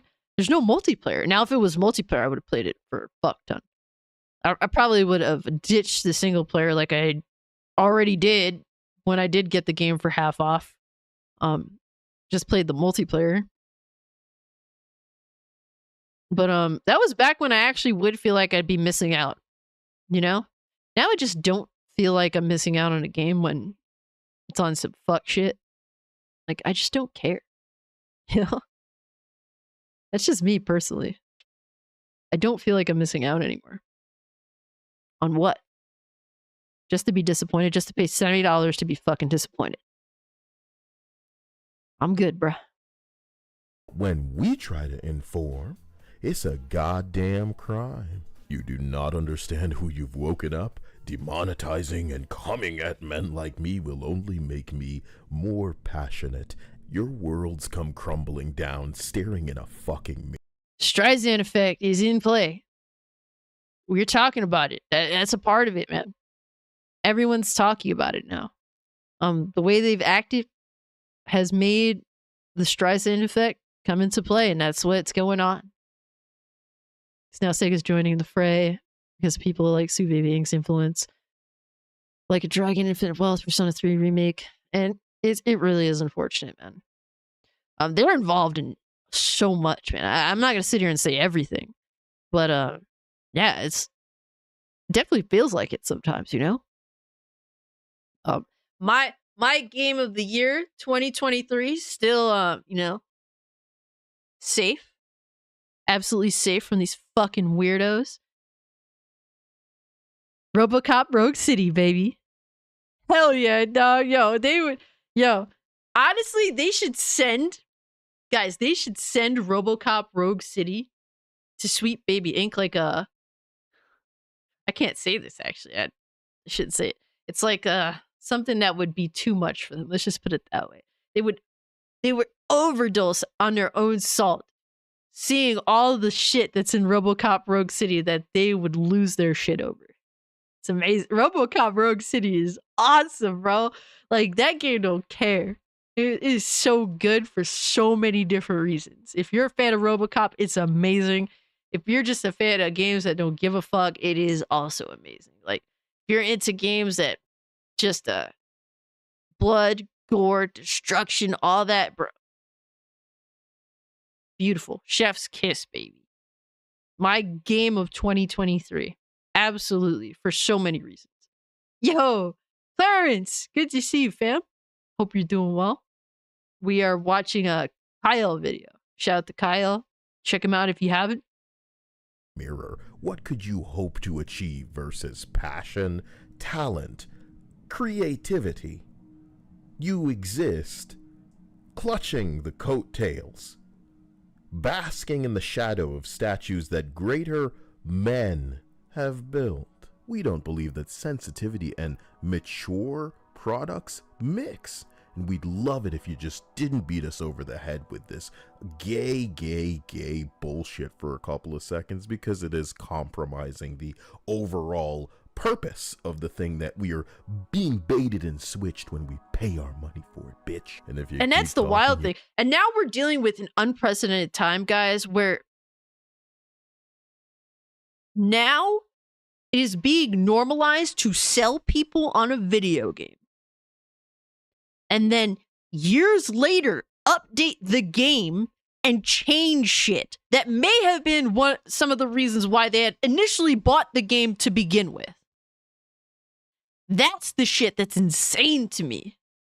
This is definitely, bro, this is such a disrespect. This is unprecedented in all of entertainment history. This goes beyond book burning. Like, this is some other shit. Yo, Beasley says, what's good with you? He says, unpopular opinion, I actually enjoyed playing The Last of Us Part 2. Yes, I completely understand why everyone hated it, but I'm a sea of shitty mediocrity game in a sea of shitty mediocre games, it was refreshing to play a good game. And honestly, when it comes to a gameplay perspective, The Last of Us Part 2 is phenomenal.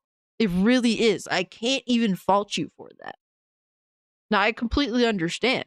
There's like as much shit as I give The Last of Us Part 2, there's some genuinely great highlights about the game. I think that's what hurts the most with wanting to like the game, but the creators of the game spitting in your face. That's what hurts the most. It's that it is a good game that they spitefully made to anger the people they're trying to sell the product to. That's what hurts the most. But I don't blame you for liking the game.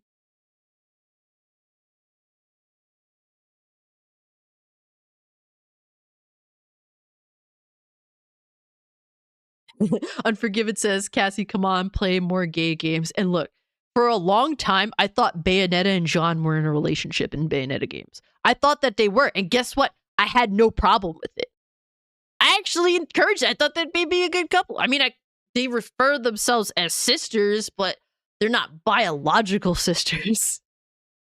Just made that shit so weird fast. Holy fuck.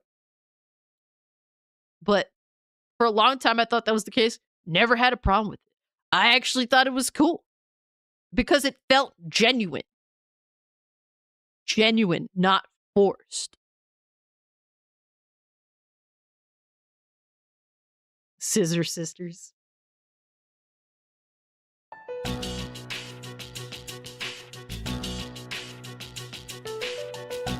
Super D, you good, brother?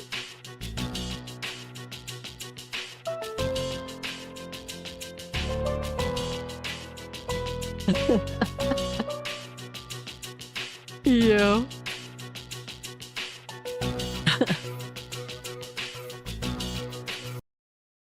What was that PS1 game where the main character was a lesbian? I forget.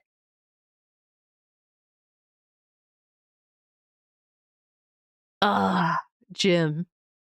Jim, you're breaking my fucking heart right now, bro. You gonna ask me that question, homie? Not Dino Crisis. Main character in Dino Crisis was gay? It was a Square Enix game. We going back a ways.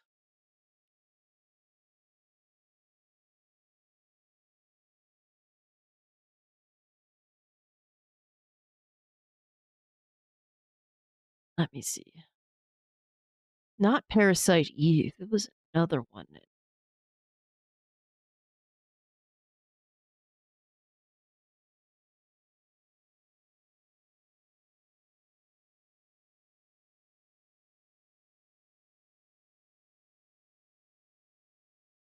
Fear Effect. Fear Effect, the main character is gay. She's a lesbian.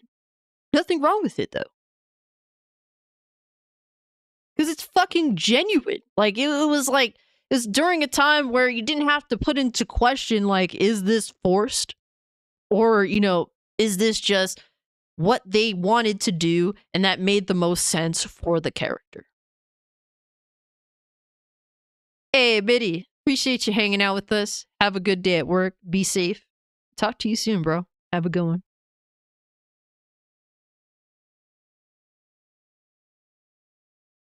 Yeah, but Fear Effect. Honestly, I was hoping they would bring back Fear Effect. They put out like this little game back like 5 or so years ago. And honestly, I didn't support it day one. I'm not gonna lie. Because it's not what, obviously not what we kind of wanted, right?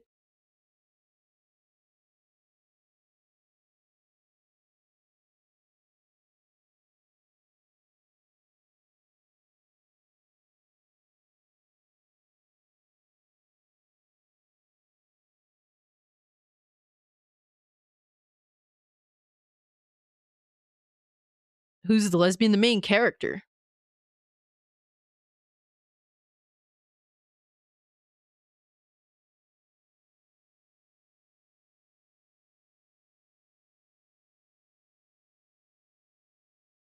God Hand. I never got to play God Hand. Heard a lot of awesome things.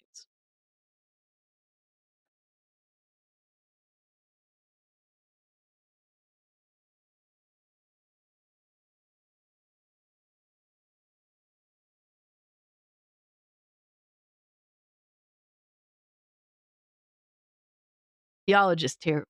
Y'all absolutely terrible. Hey, Neo, thank you so much for hanging out with us, bro. Have a good one. Be safe out there. Take care of yourself. Y'all are terrible. Terrible.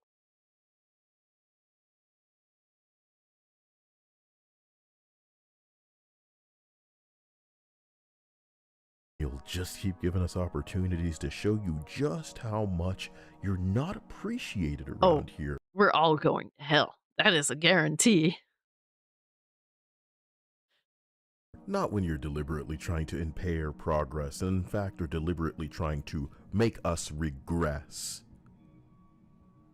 So you're Let's be honest, we're all going to jail. I joke. Let's be honest, we're all going to hell. a vegan, get the fuck out of the slaughterhouse. Huge and special thanks to It's a Gundam for featuring and reminding me that we're all out here fighting this fucking psychosis. Yo. It's crazy because I've been watching It's a Gundam like for fucking years, guys. Like insane years. I also been watching Kyle for a long fucking time. Did a stream together. That's wild. That's cool. Like honestly, it's really, really fucking cool. Never thought it'd happen. It's cool to see these connections, you know? Like we need to take it away from like that anti-woke. And honestly, this might make some of you guys mad, I'm gonna be honest. A lot of the prominent anti-woke YouTubers are just honestly annoying, and really a lot of them are just genuinely grifters. A lot of them don't want issues to be solved. A lot of them perpetuate issues. A lot of them don't want to see this shit go away because they would be nothing. That's just the reality of it. They would be nothing. And what I think is important about this, all of this, guys, when it comes to the potential Gamergate 2.0 situation, is that like it stays. What is the term? Like grassroots, like actual gamers taking charge. You know, actually bringing these grievances, and not your stereotypical anti-woke YouTube channel, the usual fucking suspects. Sounds like the quartering? Yeah, definitely the fucking quartering is up there. People like him definitely do not need to be fucking involved. Like the ones that will get involved, and immediately people will dismiss the issues that we are bringing forward because these motherfuckers are involved. The usual fucking grifter suspects. Like them getting involved is what's going to fuck things up. You know what I mean? There are grifters on both sides of the fence 100%, Dan. And we have to be honest about it. People like the quartering will cause people to immediately dismiss our issues with Sweet Baby Inc.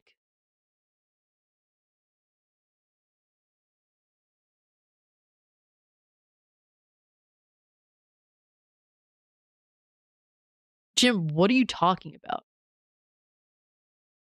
Still lying about The Last of Us Part 2, saying Neil's character fucks Abby. Just isn't true. Neil technically fucks himself, allegedly, so.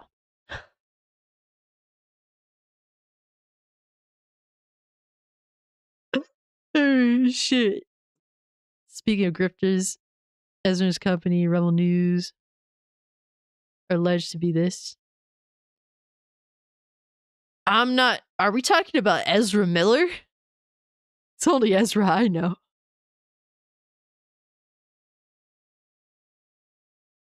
But it needs to stay Ezra Levant. Let me look this up. Let me do a little bit of research.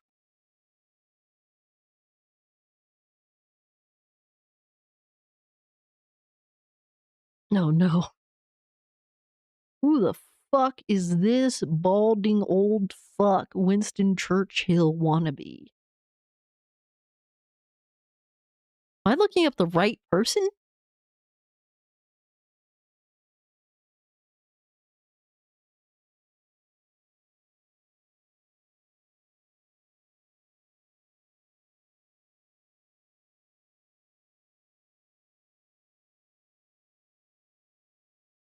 He's definitely a little bald. Okay, so I'm looking at the right person. Canadian political activist. That's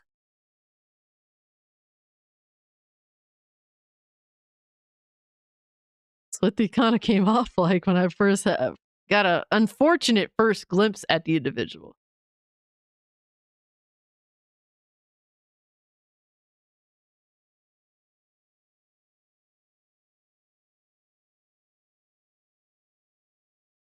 Yeah, Jim. So there's a lot of people that say that basically there's a lot of unconfirmed things about The Last of Us Part 2.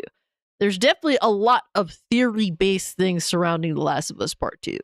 Like, for example, one of the characters does indeed look a bit like Neil Druckmann. It can't be ignored. Kind of looks like him. So yeah, people are going to make like these comparisons, perhaps maybe indeed a self-insert. When a character looks like the character, when a character looks like the person, I mean, you know, these people kind of are known for this shit. Kind of just is what it is. Like, you know, it doesn't do. Is it true indefinitely? Can't say for sure. Is there a reason to believe that maybe? Perhaps. Perhaps. You like The Last of Us too? It's okay. Yeah, it's okay. There's reasons to like The Last of Us too.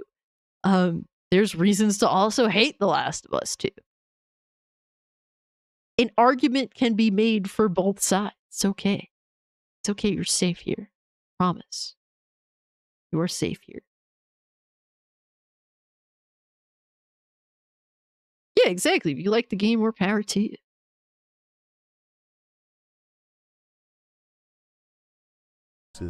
From all angles. And it's that clip of Will Ferrell feeling like he's taking crazy pills. Beta tester, thank you from the bottom of my heart. You have masterfully navigated the slop minefield of trash that needed to be bled. Thank you for avoiding Forspoken. Thank you for avoiding Saints Row with Sushi Squad. And these are games that were easy to look at. All you had to do was open your fucking eyes and look at Forspoken.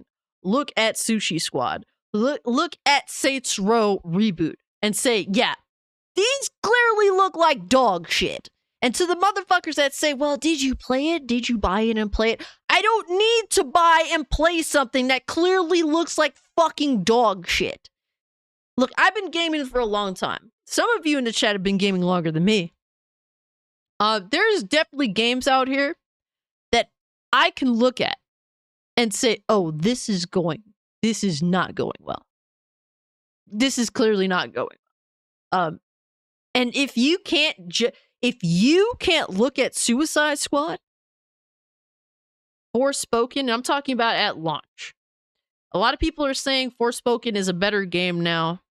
I can't really say for sure, but when that game was announced, it looked a certain way. Then when they were releasing the game was a mess on PC. Game was a mess on PC, console. Game did not run well. I'm hearing that they actually fixed a lot of shit. More power to them for finally getting it right. Should have been right upon release, but hey. But Forspoken at launch, fucking Sushi Squad, fucking Saints Row Reboot. If you can't judge, can't look at them and say there's something wrong here, bro, I have a fucking bridge to sell you. I have a bridge to sell you. And it's right outside your house.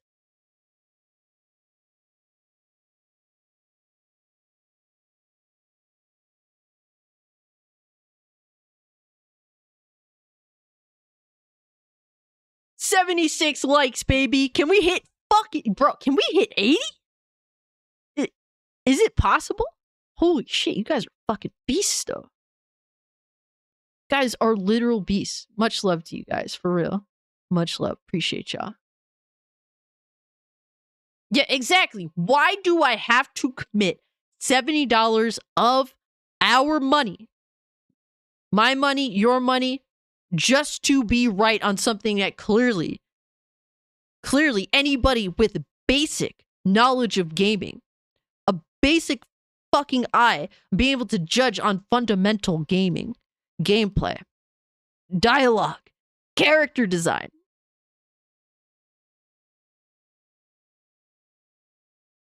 Don't have to pay $70 for that dog shit. It's just an attempt. It's just an excuse. It's an excuse, an attempt to dismiss people that clearly just know better. If you want to enjoy the game, that's fine. Go enjoy your game. Get off the social media. Look, there's dog shit ass games that I like too. There's some games that are objectively bad that I genuinely have enjoyed. It's fine. Look, you can like something and it can also not be good. It's fine. If you game long enough, you develop pattern recognition. Facts, Yoon. Absolutely. Hey, Ark, what's good, homie? Good to see you. Hope you're doing well. Appreciate you being here. Not to mention the time. Might have the money, but I sure don't have the time for creatively bankrupt media. Facts. Clarence said Forspoken's not bad, but it's not great either. Just in the middle. And you know what? That's completely fine. And Skull and Bones, you went doing back better. Love to to the hear it. Arkham games.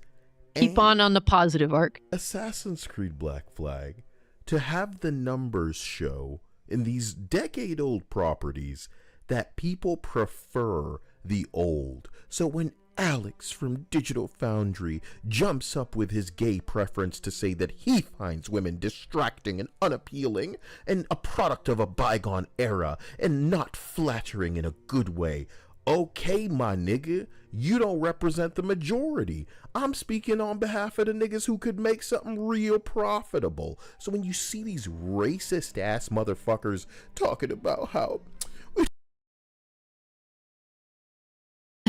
Yet another one. The games industry is about to be only a white guy and his 5 white guy friends making a game at this point. And they're literally fucking replying to guy.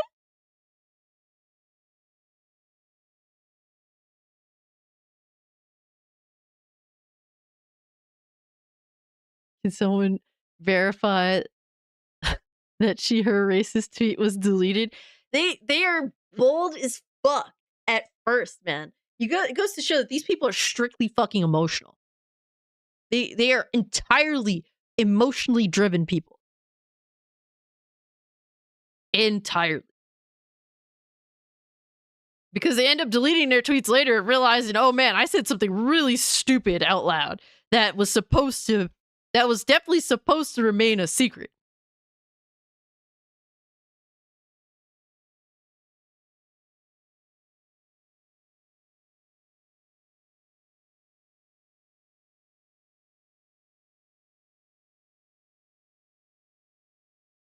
Oh no.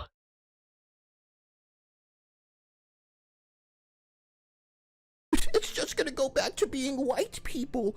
Bitch, we were never looking at the studio based on the race and gender and whatever fucking identity is dividing.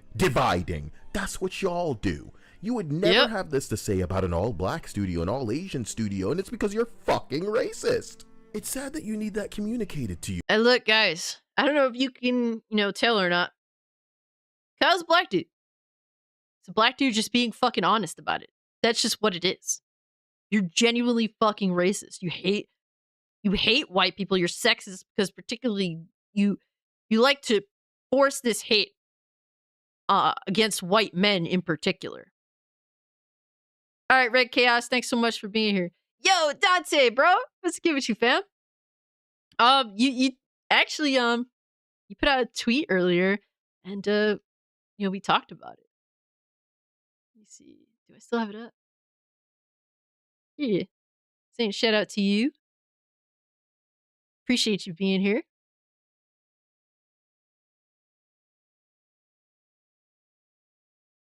But that's just what it is, man.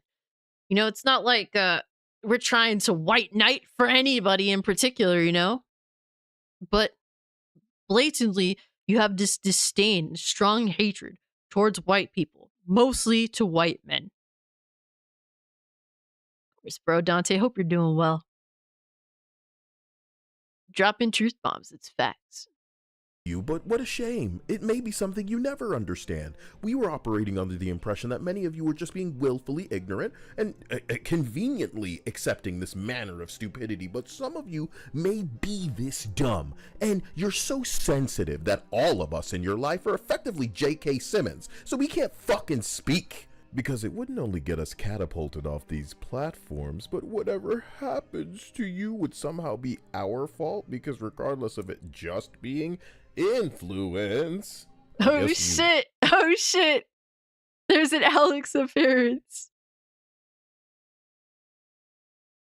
Alex says, you're literally inciting targeted harassment because a group of people on Steam don't like your company. Twitter is not your personal army. Absolutely. Don't identify as an adult, so what you do, other people are accounted for that aren't even your relatives. It's brain damage. I can't think about these people for this long. Come on. How hilarious is it that Helldivers, a game tonally inspired by Verhoeven's Starship Troopers, should herald us back into gaming's golden age, confident and unapologetic like femme fatales that sweet baby abhors, right after RoboCop Rogue City last year that also felt like a passionate project from developers. Passionate indeed. Holy shit. Kyle was impressed by fucking RoboCop Rogue City as well. Who don't feel like they're pretending and choking on the message so hard that they can't fucking profit. RoboCop made me think about Terminator and Back to the Future and all these different universes that would probably lovingly be restored in a way that could easily just be AA and make a lot of people happy. And with enough in facts, bro. Honestly, I don't need that much to be happy. You know, I'm not the type of person I need this insane, fucking highly ultra detailed AAA game that adheres to every single little ideology that I believe in, right? I don't need that. I just need a fun fucking video game that has a fun gameplay loop. Like, that doesn't fucking browbeat me, that doesn't choose to fucking constantly pander in the most eye-rolling, fucking annoying way possible. I don't need any of this bullshit. I just want a fucking game that's genuinely fun, that's written relatively competently, with a fun gameplay loop. Why the fuck is that so hard in 2024? Why is that looked down upon? Helldivers is good, and guess what? They want to call motherfuckers that play it fascists. This is the bullshit that we're dealing with, guys. Enthusiasm, they could have a sequel that could easily rival Hogwarts Legacy and all the love that they put into that castle and reliving the experiences of the fucking movies, man. I think RoboCop, Hogwarts Legacy, Alien Isolation, these adaptations are like perfect examples of doing it right. Absolutely. Batman Arkham is, you know, the chef's kiss. That could be remade today with extra characters, some multiplayer, maybe a dungeon or something, and people would play that endlessly. Figurative Marvel Ultimate Alliance. But these things are only going to get made, beta tester, if you do it. The studios have all been corrupted by the types that I spot. Yo, Jim, come on. Can you knock it off, bro? Are you still on it? Come on, dog. Really not that serious at the end of the day. I mean, you know what? You know what's a fact? You know what's a fact, Jim? And this is going to hurt your feelings some. Neil Druckmann fucked his own pussy in The Last of Us Part 2.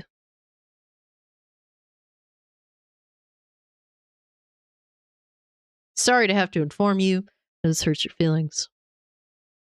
I know you probably won't join us again, but I just had to let you know.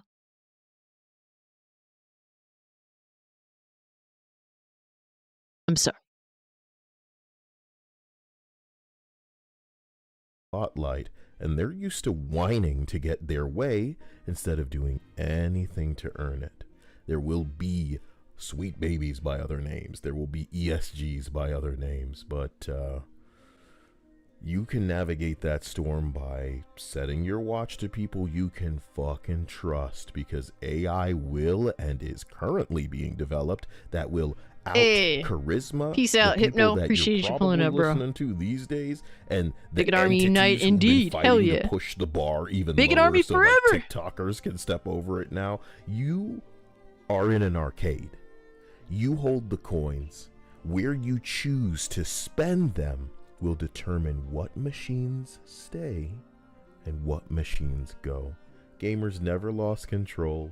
I regard us as stones of infinity, scattered, waiting until such a time as the power glove is needed. And in their eyes, they continue to try and undermine us, the gamer, the people that pay for their dog shit. They continue to try and undermine us. They continue to try to make things out to, I don't know, like we're not important. Meanwhile, without us, you're nothing. I don't get it.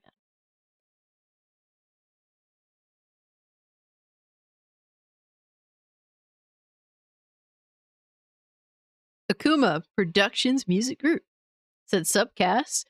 Saw the Mugen Lord interview the other night. That's what's up. Yeah, we had a dope ass podcast. Mugen Lord, bro, Mugen Lord is a fucking G. Shout out to Mugen Lord, man. Really a genuinely down to earth guy. In death comments on your video, man. All right. Appreciate you, Jim.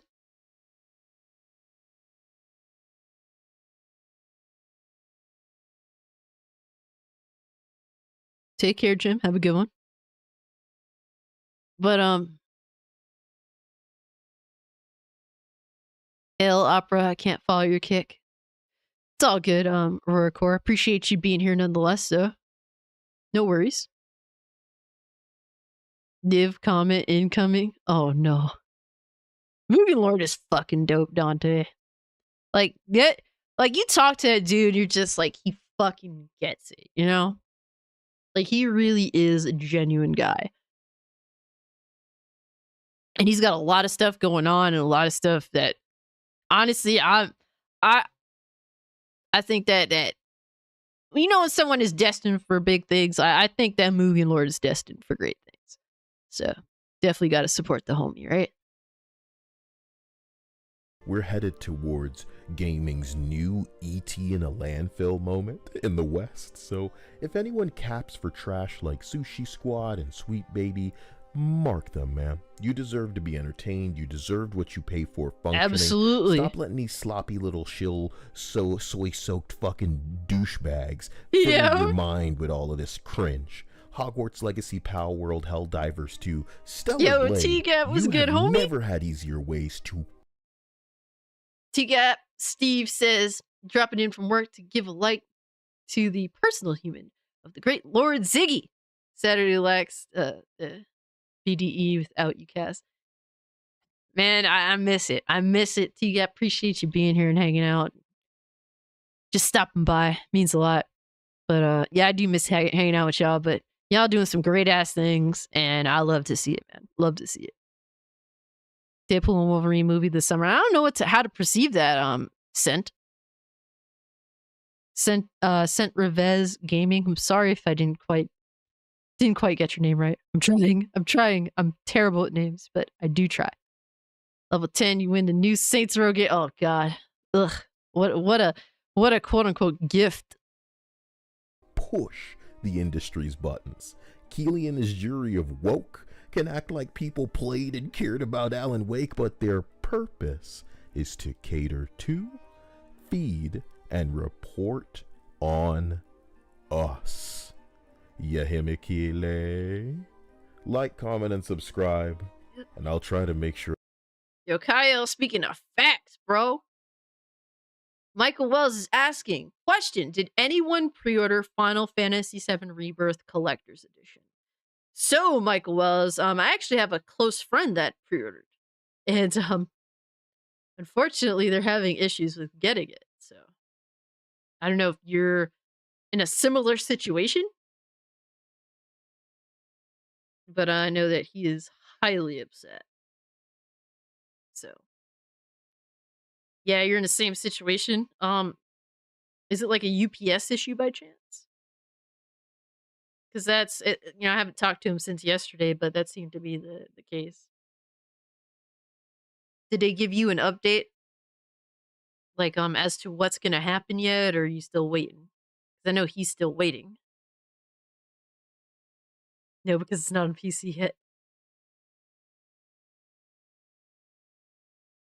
Man, Disney's always announcing stuff and canceling stuff, as well as, hey, the Batman Beyond movie was going to in the works, but DC said no because Warner Bros. Is allergic to money. Apparently, you ain't lying. These companies are just so fucking lost, and all they have to do is keep it simple.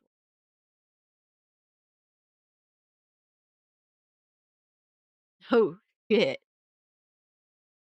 Michael Wells says UPS apparently there are 30,000 copies that were not properly scanned in the Las Vegas distribution center. You think they were stolen?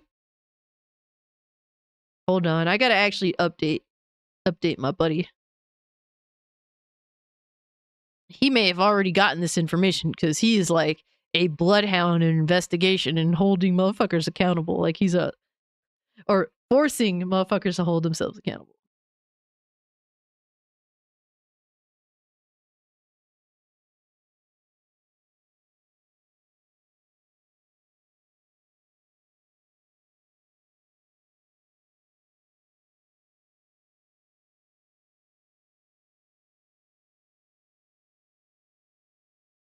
I'm actually typing them right now.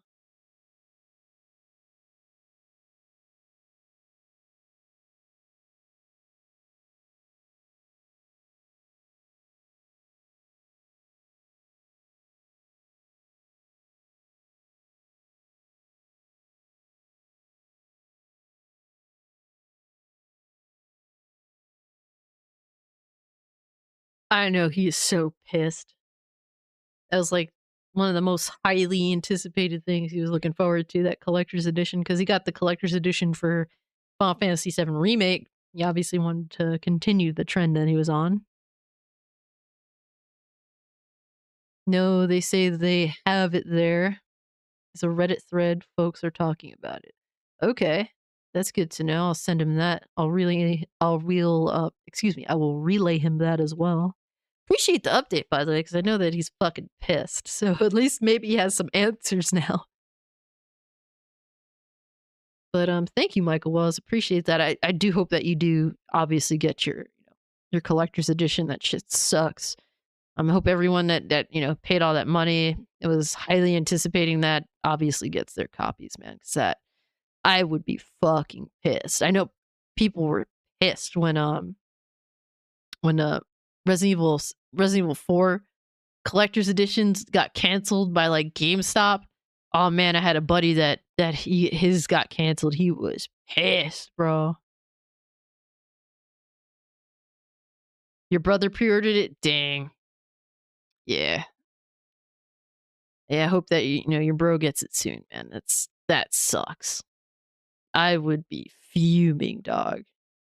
The one positive about my friend is that his kid also got a digital copy, so he's at least able to play it through like across, whatever they share counts or whatever. So he's able to at least play the game, but obviously he wants the collector's edition. But great video by Kyle. Got time for one more, guys. Yeah, can we hit 90 likes? That would be insane. Y'all are killing it today, guys. Got one more video.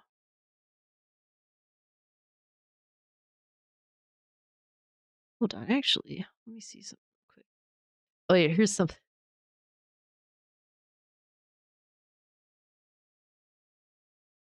They said the fact Sweet Baby Inc.'s downfall is led by Latinos is peak justice.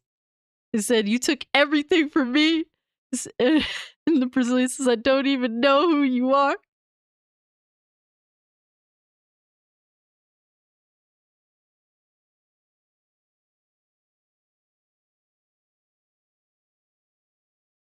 This is poetic justice indeed, guys. Absolutely.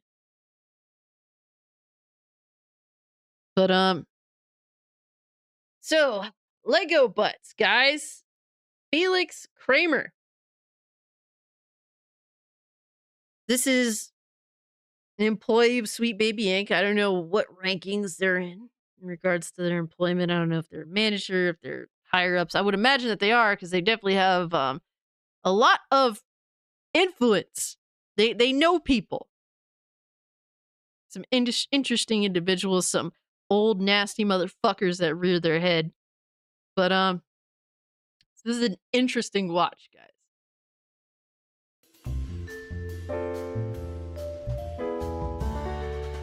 Let's discuss Lego Butts.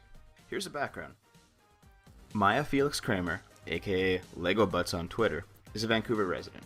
On her Patreon, she claims her job is creating connections. That is, she's a PR person. Now, imagine that. What's ironic is that they do the opposite of that. These people, if anything, they just do the opposite of, like, I don't know how to explain it. Like, they just fucking tear things apart, damn it. It's the only way to explain it. Fuck. That's all they know how to do. Just fuck shit up. Tear things apart. Tear apart communities.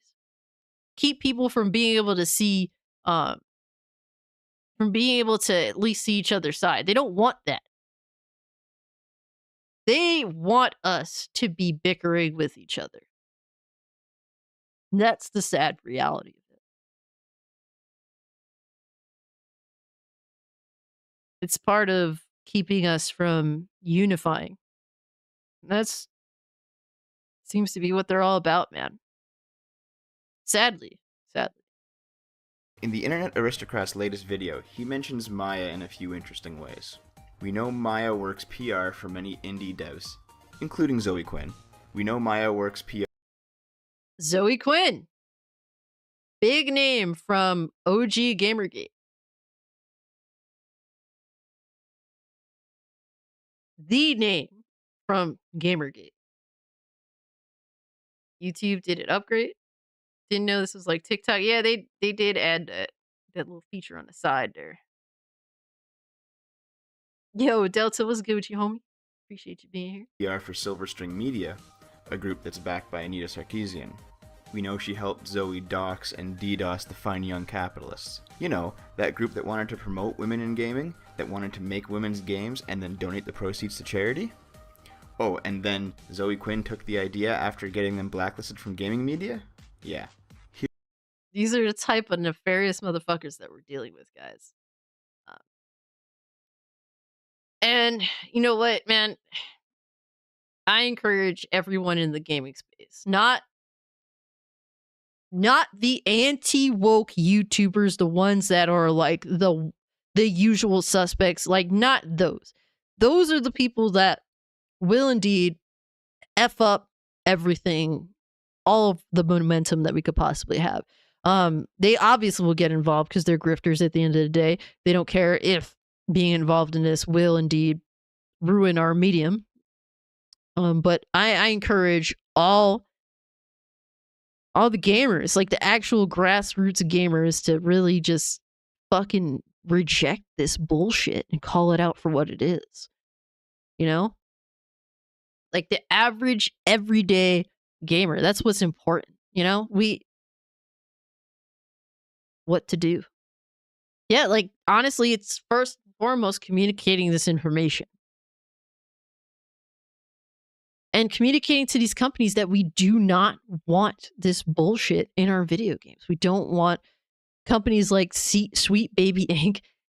influencing and changing the art of the actual creators themselves. We don't want it. We don't want forced diversity. We reject anti-white rhetoric. We reject any rhetoric that outright really shows nefariousness, this disdain, this hatred towards any group of people. You do outright reject this shit. They have proven that they're very anti-white, bro. It just is what it is. Yeah, we don't want to. Exactly, Clarence. Yo, wait, hold up.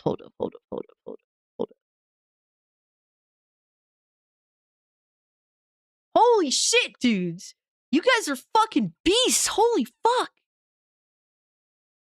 Yo, thank you guys, man, for the freaking 91 likes, man. For real, guys, you guys are too much. You guys are absolutely too much. Thank you so much.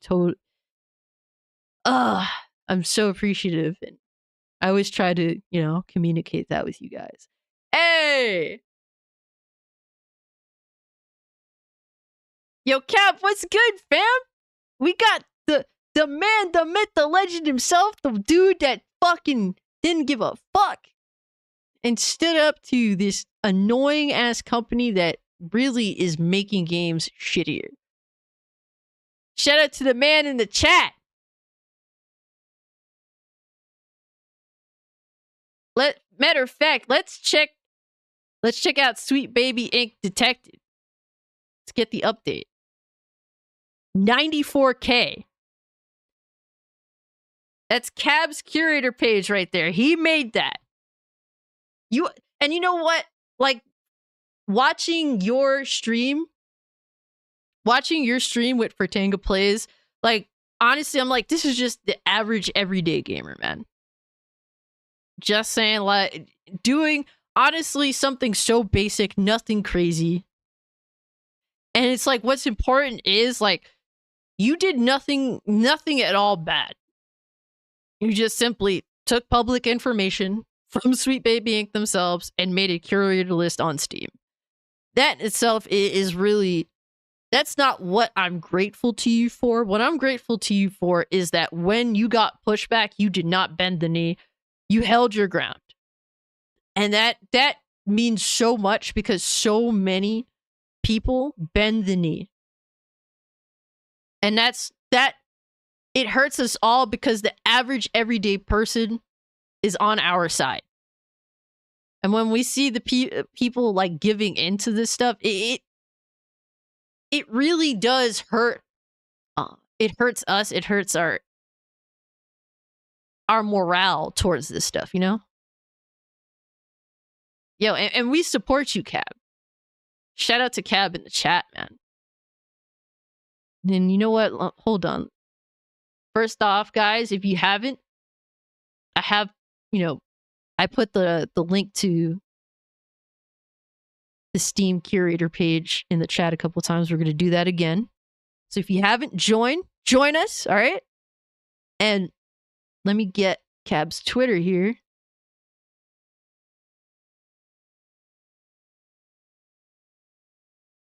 And follow the man on Twitter.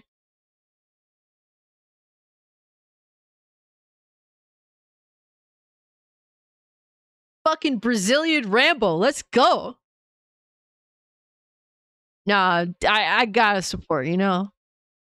We can't leave you hanging out there, you know? Can't leave you hanging. That's what it's all about. It's about us supporting each other at the end of the day. Hell yeah, Sweet Baby Inc. is hidden in secrecy for a while. And honestly, I didn't know what to think of them. They would, the people that work for them would occasionally say some fuck shit, but nothing too crazy to where it's like, okay, it's time to really say something. But like them going against Cab for just making this list and trying to get his Steam terminated, which is absolutely disgraceful. How much money I'm sure that Cab contributes to Steam, to his Steam account, and for them to spitefully recognize that yes, he does indeed value his Steam account and try to get it terminated specifically out of spite. Absolute pricks, man. Absolute pricks. So, shout out to you, fam. And yeah, you got our support. That's what it's all about. We got to support each other. Because you can't do it alone, you know? Let them keep trying. Yeah. No, they ain't doing shit, bro. Check DMs. I got you, Rome.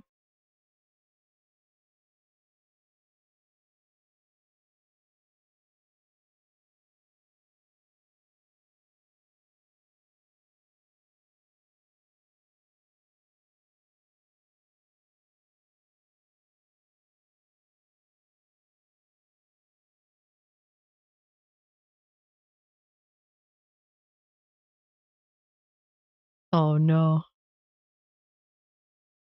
Oh no.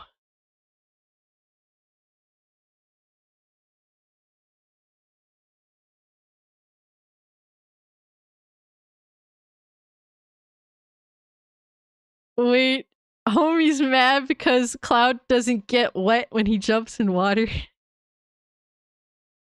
That was the breaking point? Holy shit.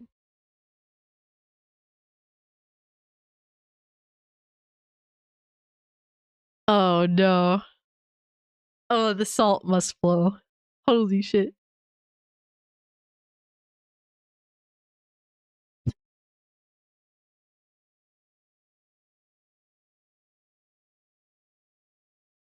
Oh man, hold on. Hold on. Can I get this? Damn, I can't like.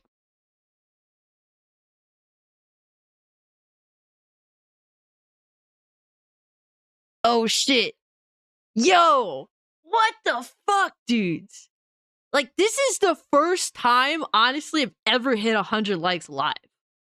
Yo, guys, for real, sincerely, thank you guys so much. Like, yo, like I always like to say, you know, the only reason why I've ever gotten as far as I have is because of you guys. This is the first time I actually hit over 100 likes live.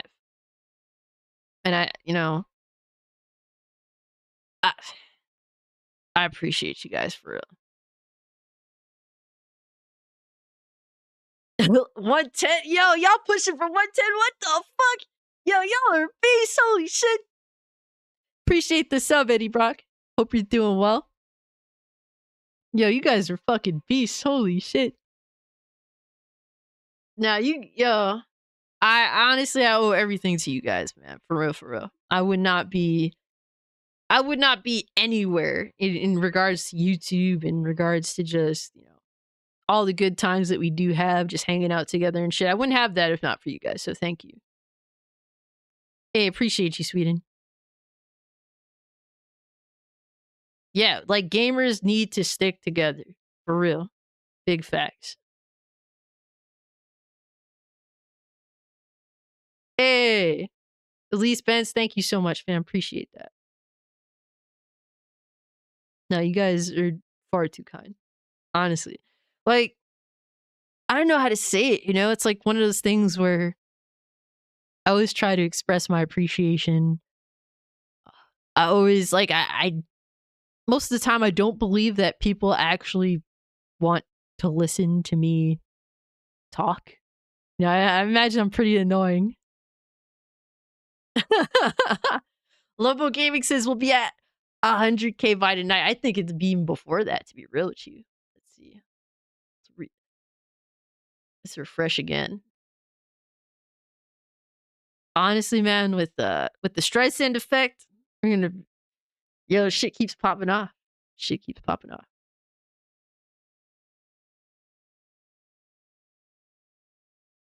Hold on, got a friend invite on Steam. Hey.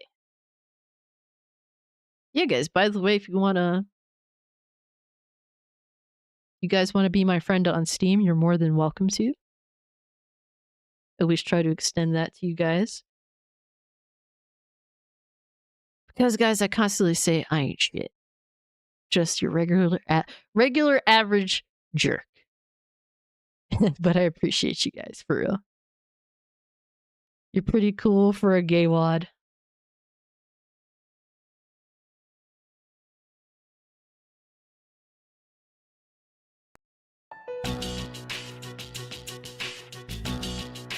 Hell yeah, Cab. Please friend request me on, bro. No, it's...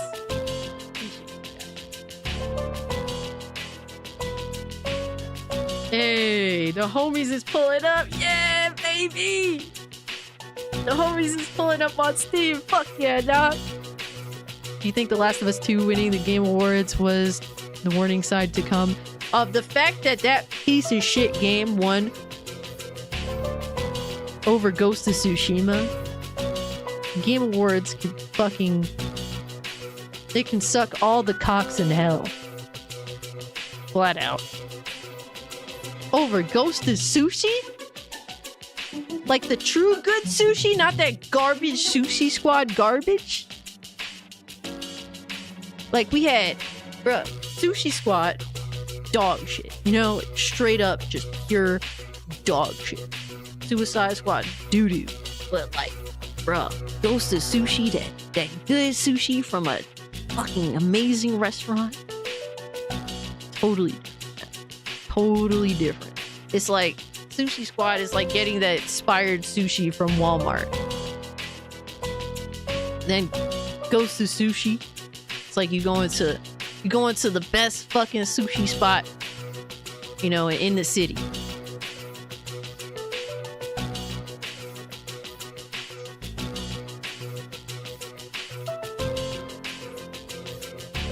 That game was terrible. Fucking it was. Holy shit. Aw, man, appreciate you guys, though, for real. Obviously, far too kind. But I'm hyped for Ghost of Sushi. Coming to PC, that's, like, one of the games I'm extremely, like, looking forward to, like, very, very seriously. That is definitely my bag right there.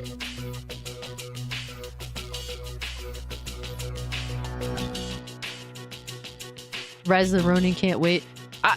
For me, I can wait, you know? I just have so much to play. Like, Rise of the Ronin's exclusive to PlayStation 5. You know, I just want to play it on my PC. I'd rather play it ultra-wide, especially with your flying around and all that shit. Cool stuff, you know? There's too much stuff to play. Like, I'm playing Persona 3 right now. You know, Dragon's Dogma 2 comes out at the end of the month. There's just too much to play. So to force myself to play something on a platform I don't want to play it on, it's just stupid. It's just silly, you know? So if they want to have their bullshit fake exclusives on PlayStation 5, whatever, bro. There's third parties carrying this generation. The third-party multiplats are carrying this generation. It is what it is. You may not like it, but accept it. Let us continue, because we got some info here. Some good info. Here's some notes on Silverstring Media. This PR group Sarkeesian is tied to is fairly creepy, heavily ideological. They hold retreat workshops for social justice warrior concepts with a sharply activist tone. Reminds us of Jesus Camp. We also know that Silverstring and Maya are connected to the PR departments. Yo, it is weird because it is almost like this non-theistic obsessive religion. It is. Like, it's just... People concentrate on it so much, you would think it is a religion. It's just non-theistic. Many of the news outlets that all released articles decrying the gamer identities and subculture. There's even a public Google form where members of these various news outlets and Silverstring staff all discuss their issues with gamers. But we already all know this. This is stuff that's been revealed on Maya for a few days now. Where does the Indie Games Fest, aka the IGF, come into it? Aaron, Zoe's ex-boyfriend, came into the Burgers and Fries IRC channel recently. He confirmed his identity and did a Q&A on August 24th and 25th. Regarding Maya, Aaron said, "Okay, listen, IGF. Zoe told me Maya was sleeping with the guy who runs it, and all the people who won were people Maya was very close with. If you want to look into it, it might be interesting. Don't..." Some indie games fest sus shit going on, huh? Tell the rest of 4chan though. Aaron confirmed that one of the censored names on the Zoe post was actually Maya's, where Zoe says, "I deleted Robin's and Maya's logs." Aaron also mentioned extreme flirting between Maya and Zoe on Twitter, back during his panic attacks. So clearly, Maya has a sexual relationship with Zoe. On the personal side of that,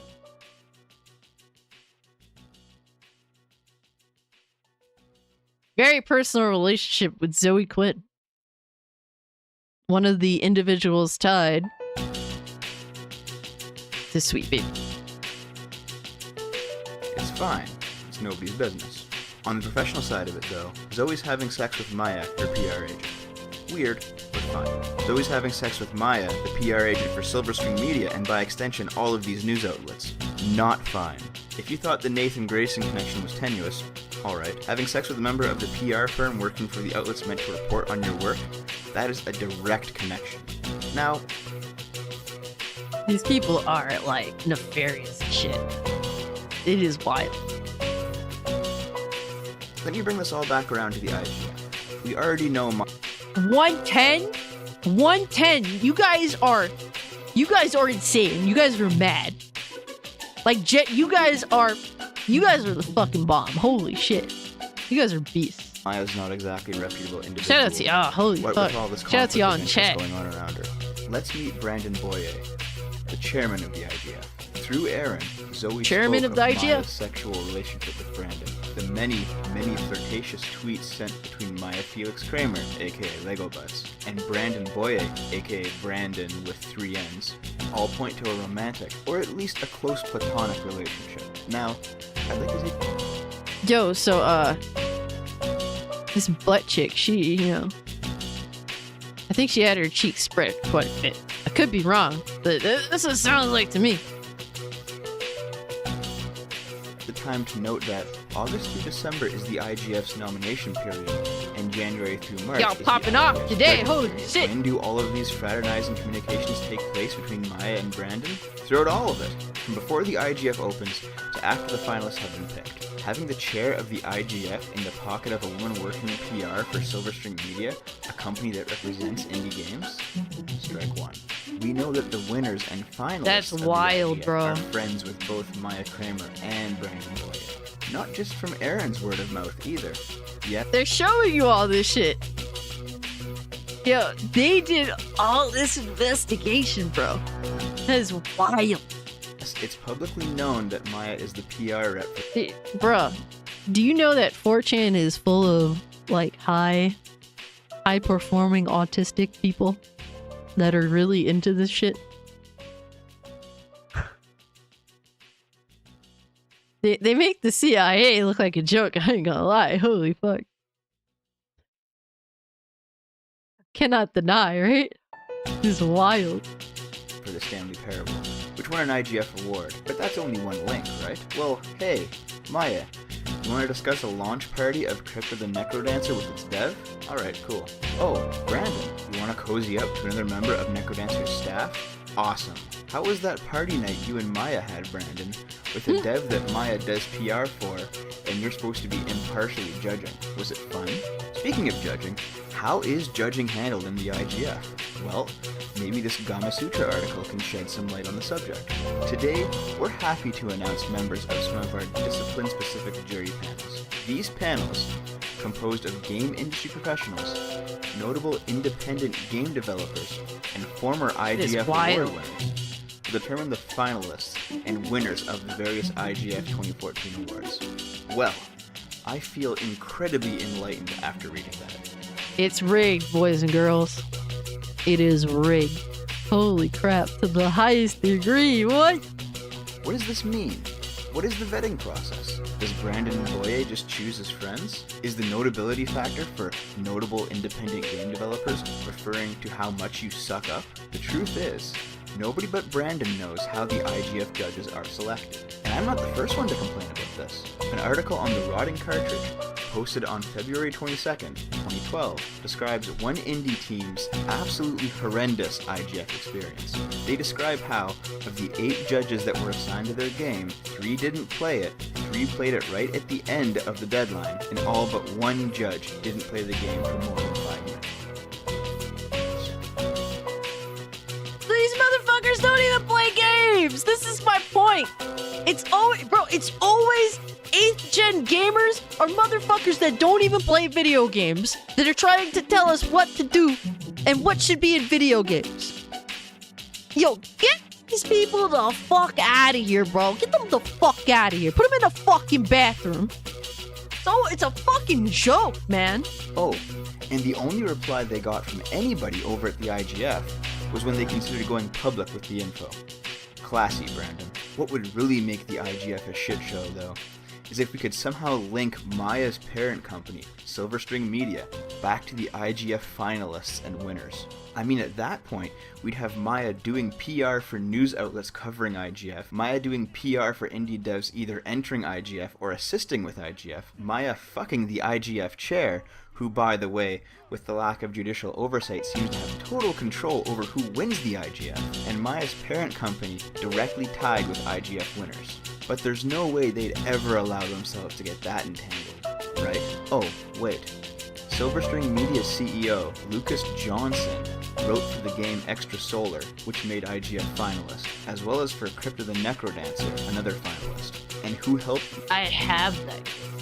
I own that game on the Switch, I believe, if I'm not mistaken.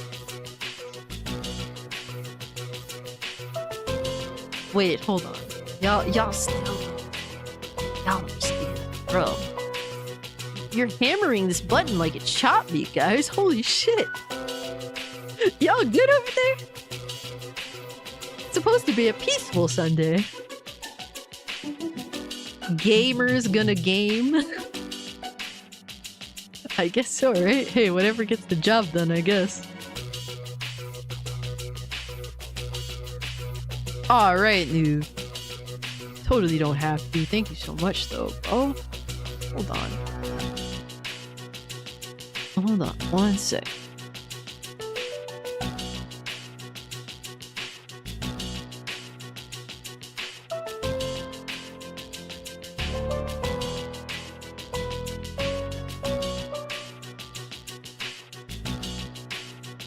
Totally don't have to, bro. But I have sub to your channel. Yeah, obviously, guys should have looked back. Appreciate you, fam. Lowest expectations. What up, gamers? Oh shit, Delta with the like. Holy fuck, bro. Y'all are wildin'. Holy shit. Chat. Oh, bro. Y'all can have it. Y'all win. Y'all win. Emilio says, Fertanga Plays did an interview with the guy who made a Sweet Baby Ink Detective yesterday in his stream. Guess what? So the creator of the Sweet Baby Ink Detective curator page was in the chat earlier. He might still be here. Yo, Glinzer, what's good, fam? Might still be here, but he paid us a visit. We thanked him for being a fucking, like, bro, just standing up and not caving to these people that try and push their weight around and shit, you know? It's over 9,000! Hey! Yo! What, 9,000? Delta! Thank you so much for the 2, bro. You told me I have to, but said, here's a like. Frit and I recorded a new episode today. Yo, I'm excited. Nice. Yo, I'm excited to see what's up. That's what's up. Now, you and Frit definitely make a good pair for sure. Yo, Gear, what's up, fam? Said, is this why the gaming industry crashed again? I mean, it hasn't crashed yet, but I think it's about due, and that's because of many reasons. It is the ideology that's being forced into games. It's just the unsustainable unsustainable business practices just surrounding gaming right now. All roads lead to Gamergate, and guess what, man? Since all these fucking companies, all these journalists want to constantly bring up Gamergate and say how it was, attacking them and whatnot, even though really it's just bringing to light the lack of ethics in gaming journalism. Since they want to talk about, I guess we're going to talk about a part 2 at this point. Fuck them. That's what we're going to talk about. They've been talking about it for the past 10 years. They couldn't let it go. So guess what? It seems like it's coming back around. And the funny thing is they thought they won. Lucas Wright, Necrodancer. Andrew Grant Wilson, Silverstring CCO. Are you fucking kidding me? So, hold on, let's rewind this a little bit. Johnson wrote for the game Extra Solar, which made IGF finalist, as well as for Crypto the Necrodancer, another finalist. And who helped Lucas write Necrodancer? Andrew Grant Wilson, Silverstring CCO.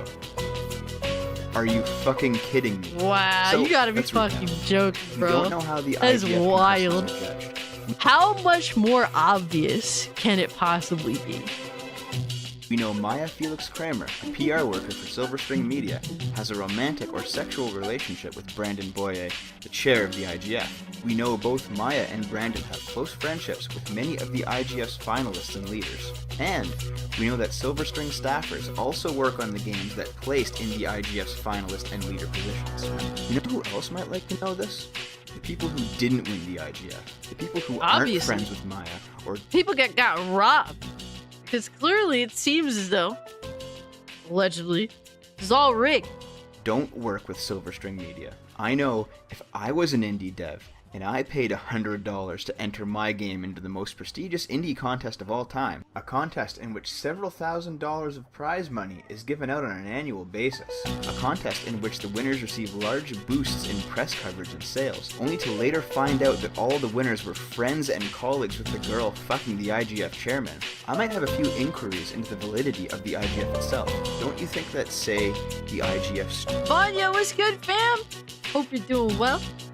Good to see you. Happy Sunday. Yan Yan 420. Time to bring back the term urinals. Whenever I hear that, I just think of certain somebody that's kind of fringe. Just saying. Chair shouldn't have any relationship whatsoever, friendship or sexual or even business, with the journalists and the developers or any related staff. The fact that it's already happened with Brandon Boyer and Maya Felix Kramer is bad enough. What's worse is that the IGF lacks both the safeguards to prevent this from happening again, and it lacks the respect for its contestants not currently a member of the Cool Kids Club. Being able to promote your indie game as a winner... Guys, hold on. I had the Persona song going this whole time.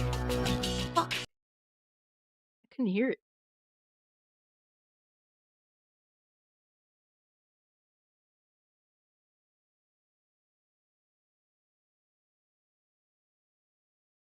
I fucked up.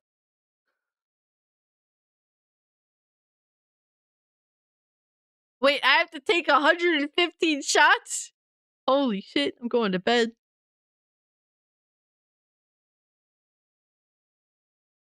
I hope it wasn't too loud to where you guys couldn't hear anything. Holy shit.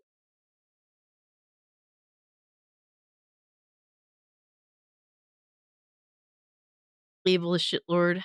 Warning, Robocop Rogue City's publisher showing early ESG support. Also, Amazon now owns the IP apparently because they bought out the IP holder. Oh no. Don't come to me with this news. No, I don't want to hear it. I don't want to hear it. I need Robocop. Okay, I need it. I need it to remain. How do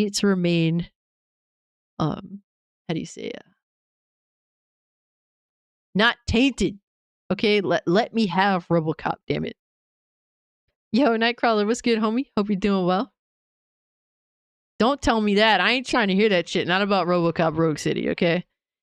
Now, no. I'm about to put Robocop Rogue City in the do not update list on my Steam page.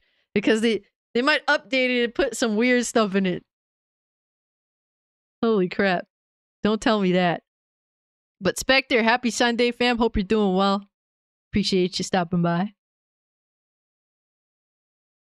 In the IGF is a big deal in indie gaming. Now that we know Maya allegedly fucked Brandon in order to get her friends and clients that little IGF seal of approval, can we ever trust the Independent Games Festival again? Will this happen again Of next course year not. to get Maya's... How could you actually trust this group? Obviously not. It's so ridiculous. Oh my god. No. No, they gave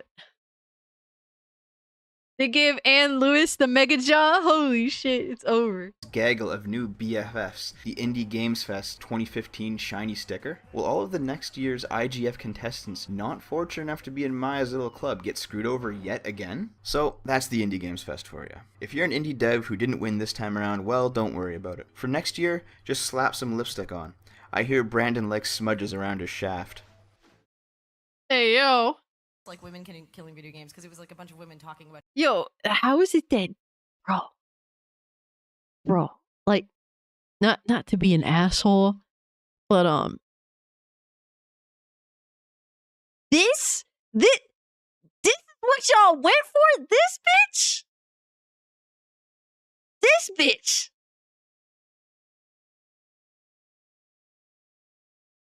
Of all the women, this shaved head, weird looking fucking bitch, really, of all, bruh.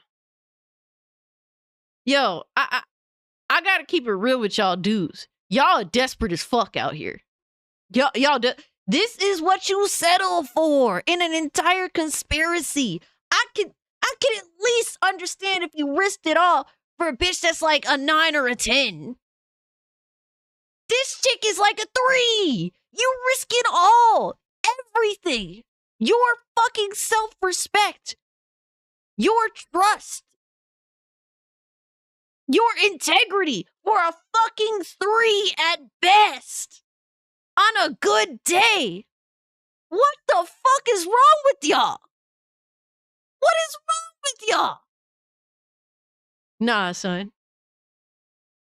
But how we get accused of killing video games just for being women in the industry. It's just for being women in the industry. Just for being women in the industry. Fucking goofy ass bitch. By the way, you guys want some more fun links? IGF's parent company is GDC. GDC also owns Gama Sutra. Oh shit. And who is Gama Sutra's editor-in-chief? Leigh Alexander. And that one indie game that Silverstring Media worked on and got finalist in the IGF, Extra Solar? That game's also an Indiecade finalist. 2 members of Indiecade's chair are Maya Kramer and Robin Arnott, one of the infamous 5 guys.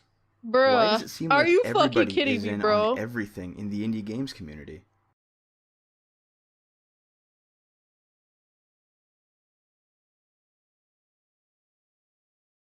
That is insane. Yo, shout out to this dude. Devonetized. Bruh. Yo, that is insane. That is some high level of fucking like, bro.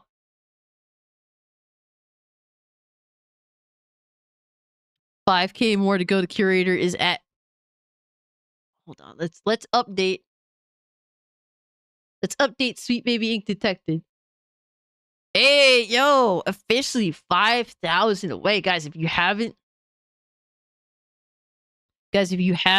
go follow Sweet Baby Ink Detected. It's to make a statement, damn it.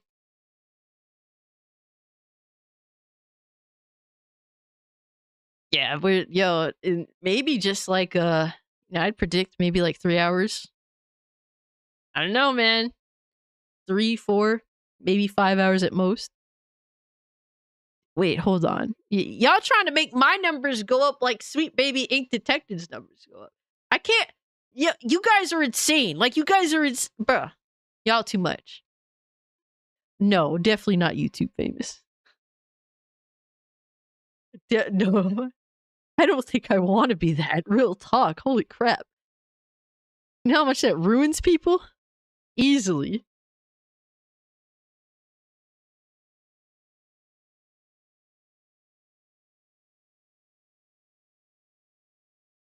Like Tony Montana said, I don't need that shit in my life. Did it openly? Oh no! Why do you say this publicly, bro? Holy moly! This is giving me Gamergate flashbacks. No, it's literally Gamergate again. Hopefully, man. Look, man. It's all about knowing. Knowledge. I'm just sharing my knowledge with you guys from what I've seen, and yeah, it really does feel like Gamergate 2.0 is happening. It's important for us to voice our disdain of Sweet Baby Inc. to the companies that hire them for consultation. That's what's important. None of us really want this stuff. Chickens have come to roost, yeah. And it's more serious than ever. I might actually do some general discussion videos talking about this. Because it is interesting, nonetheless. And the more we talk about it, the more people figure stuff out. The more people decide to go do some research. Wait, one more from 120. Can we end it at 120? Is it possible? Is it possible? Y'all have taken this extremely far. You got some bad motherfuckers. I ain't gonna lie. Shout out to y'all for being beasts, man. Real talk.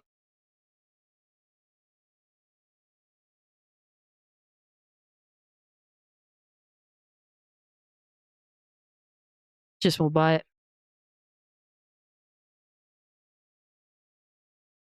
Panther111 says I wasn't aware of Gamergate until last year. That, a lot of people just I kept up with it, I wouldn't say vaguely, like I didn't obsess over it. Because at the end of the day, like, they didn't have that much of a connection into gaming, Not like Sweet Baby Inc. does now. Like, back Anita Sarkeesian talked her shit, whatever. I didn't think that she was going to have such a prominent impression on the industry, So for her bullshit to really go as far as it has over the past 10 years is genuinely shocking to me. I didn't think that it was ever going to happen. I kind of just... Honestly, I loved watching shout out to freaking Alpha Omega Sin. I loved watching him just dump on her. Absolutely dump on her life for being just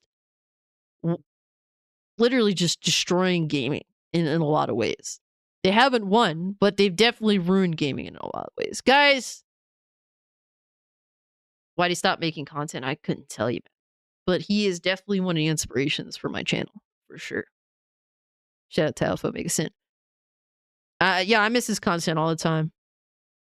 He's definitely like people like Happy Console Gamer, Alpha Omega Sin, Kyle, Solid Rev. These are definitely people that have, are big influences on my channel. Yo, Lemonade, what's good, dog? Yo, thank you guys for pulling up. First off, thank you guys for actually managing to fucking get the stream to 120 likes. Just little old me. I'm a nobody. I'm literally a nobody. I'm a drop in the bucket. And really, the fact that I didn't think that was even a thing, like, realistically. So thank you guys. It means a lot. It shows that you guys, want to watch me succeed. You want to see me,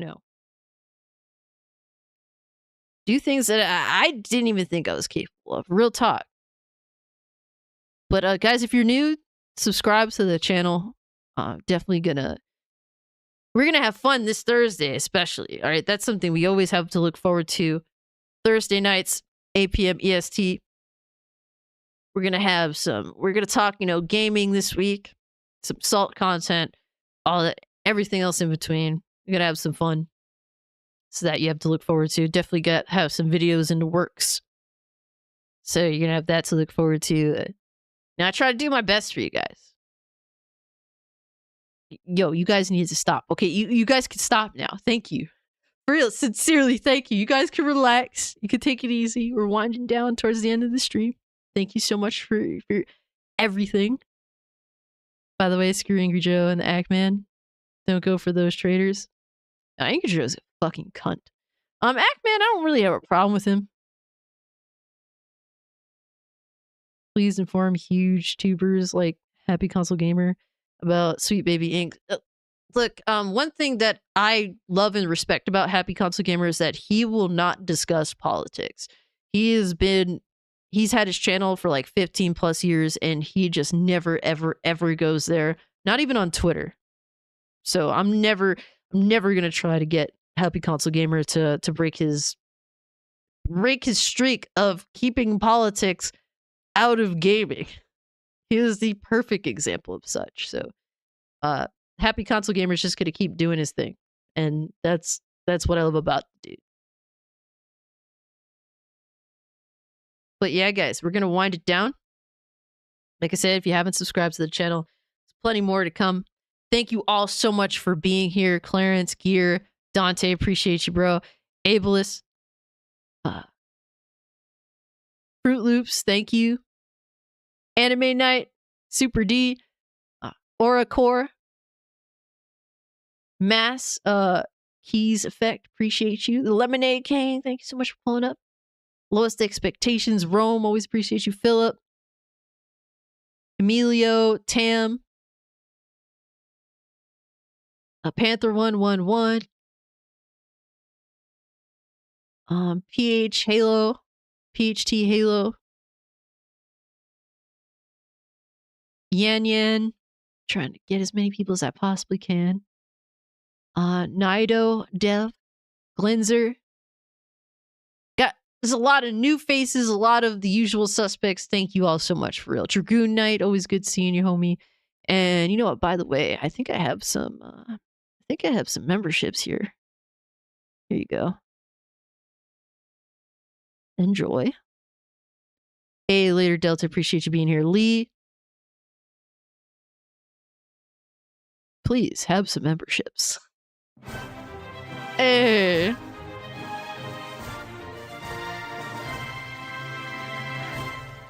Welcome to the Cult of Cage, y'all.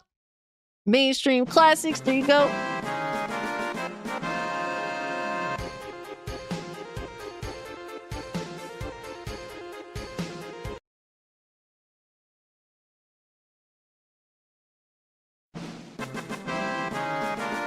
Got Anime Night. Lemonade Kang. Appreciate you, Jacob. Appreciate you. Y'all members now. Hell yeah. Everyone hated Suicide Squad so much that they go back to the real last Arkham game, Arkham Knight, which is better. Yeah. People were kind of on Arkham Knight when it came out. But that's still way better than Sushi Squad, right? Yes, I'm still on Jim. But we about to be out. Just decided to obviously drop some gift subs. Appreciate y'all. Yeah, guys. Without being said, I'm out. Peace.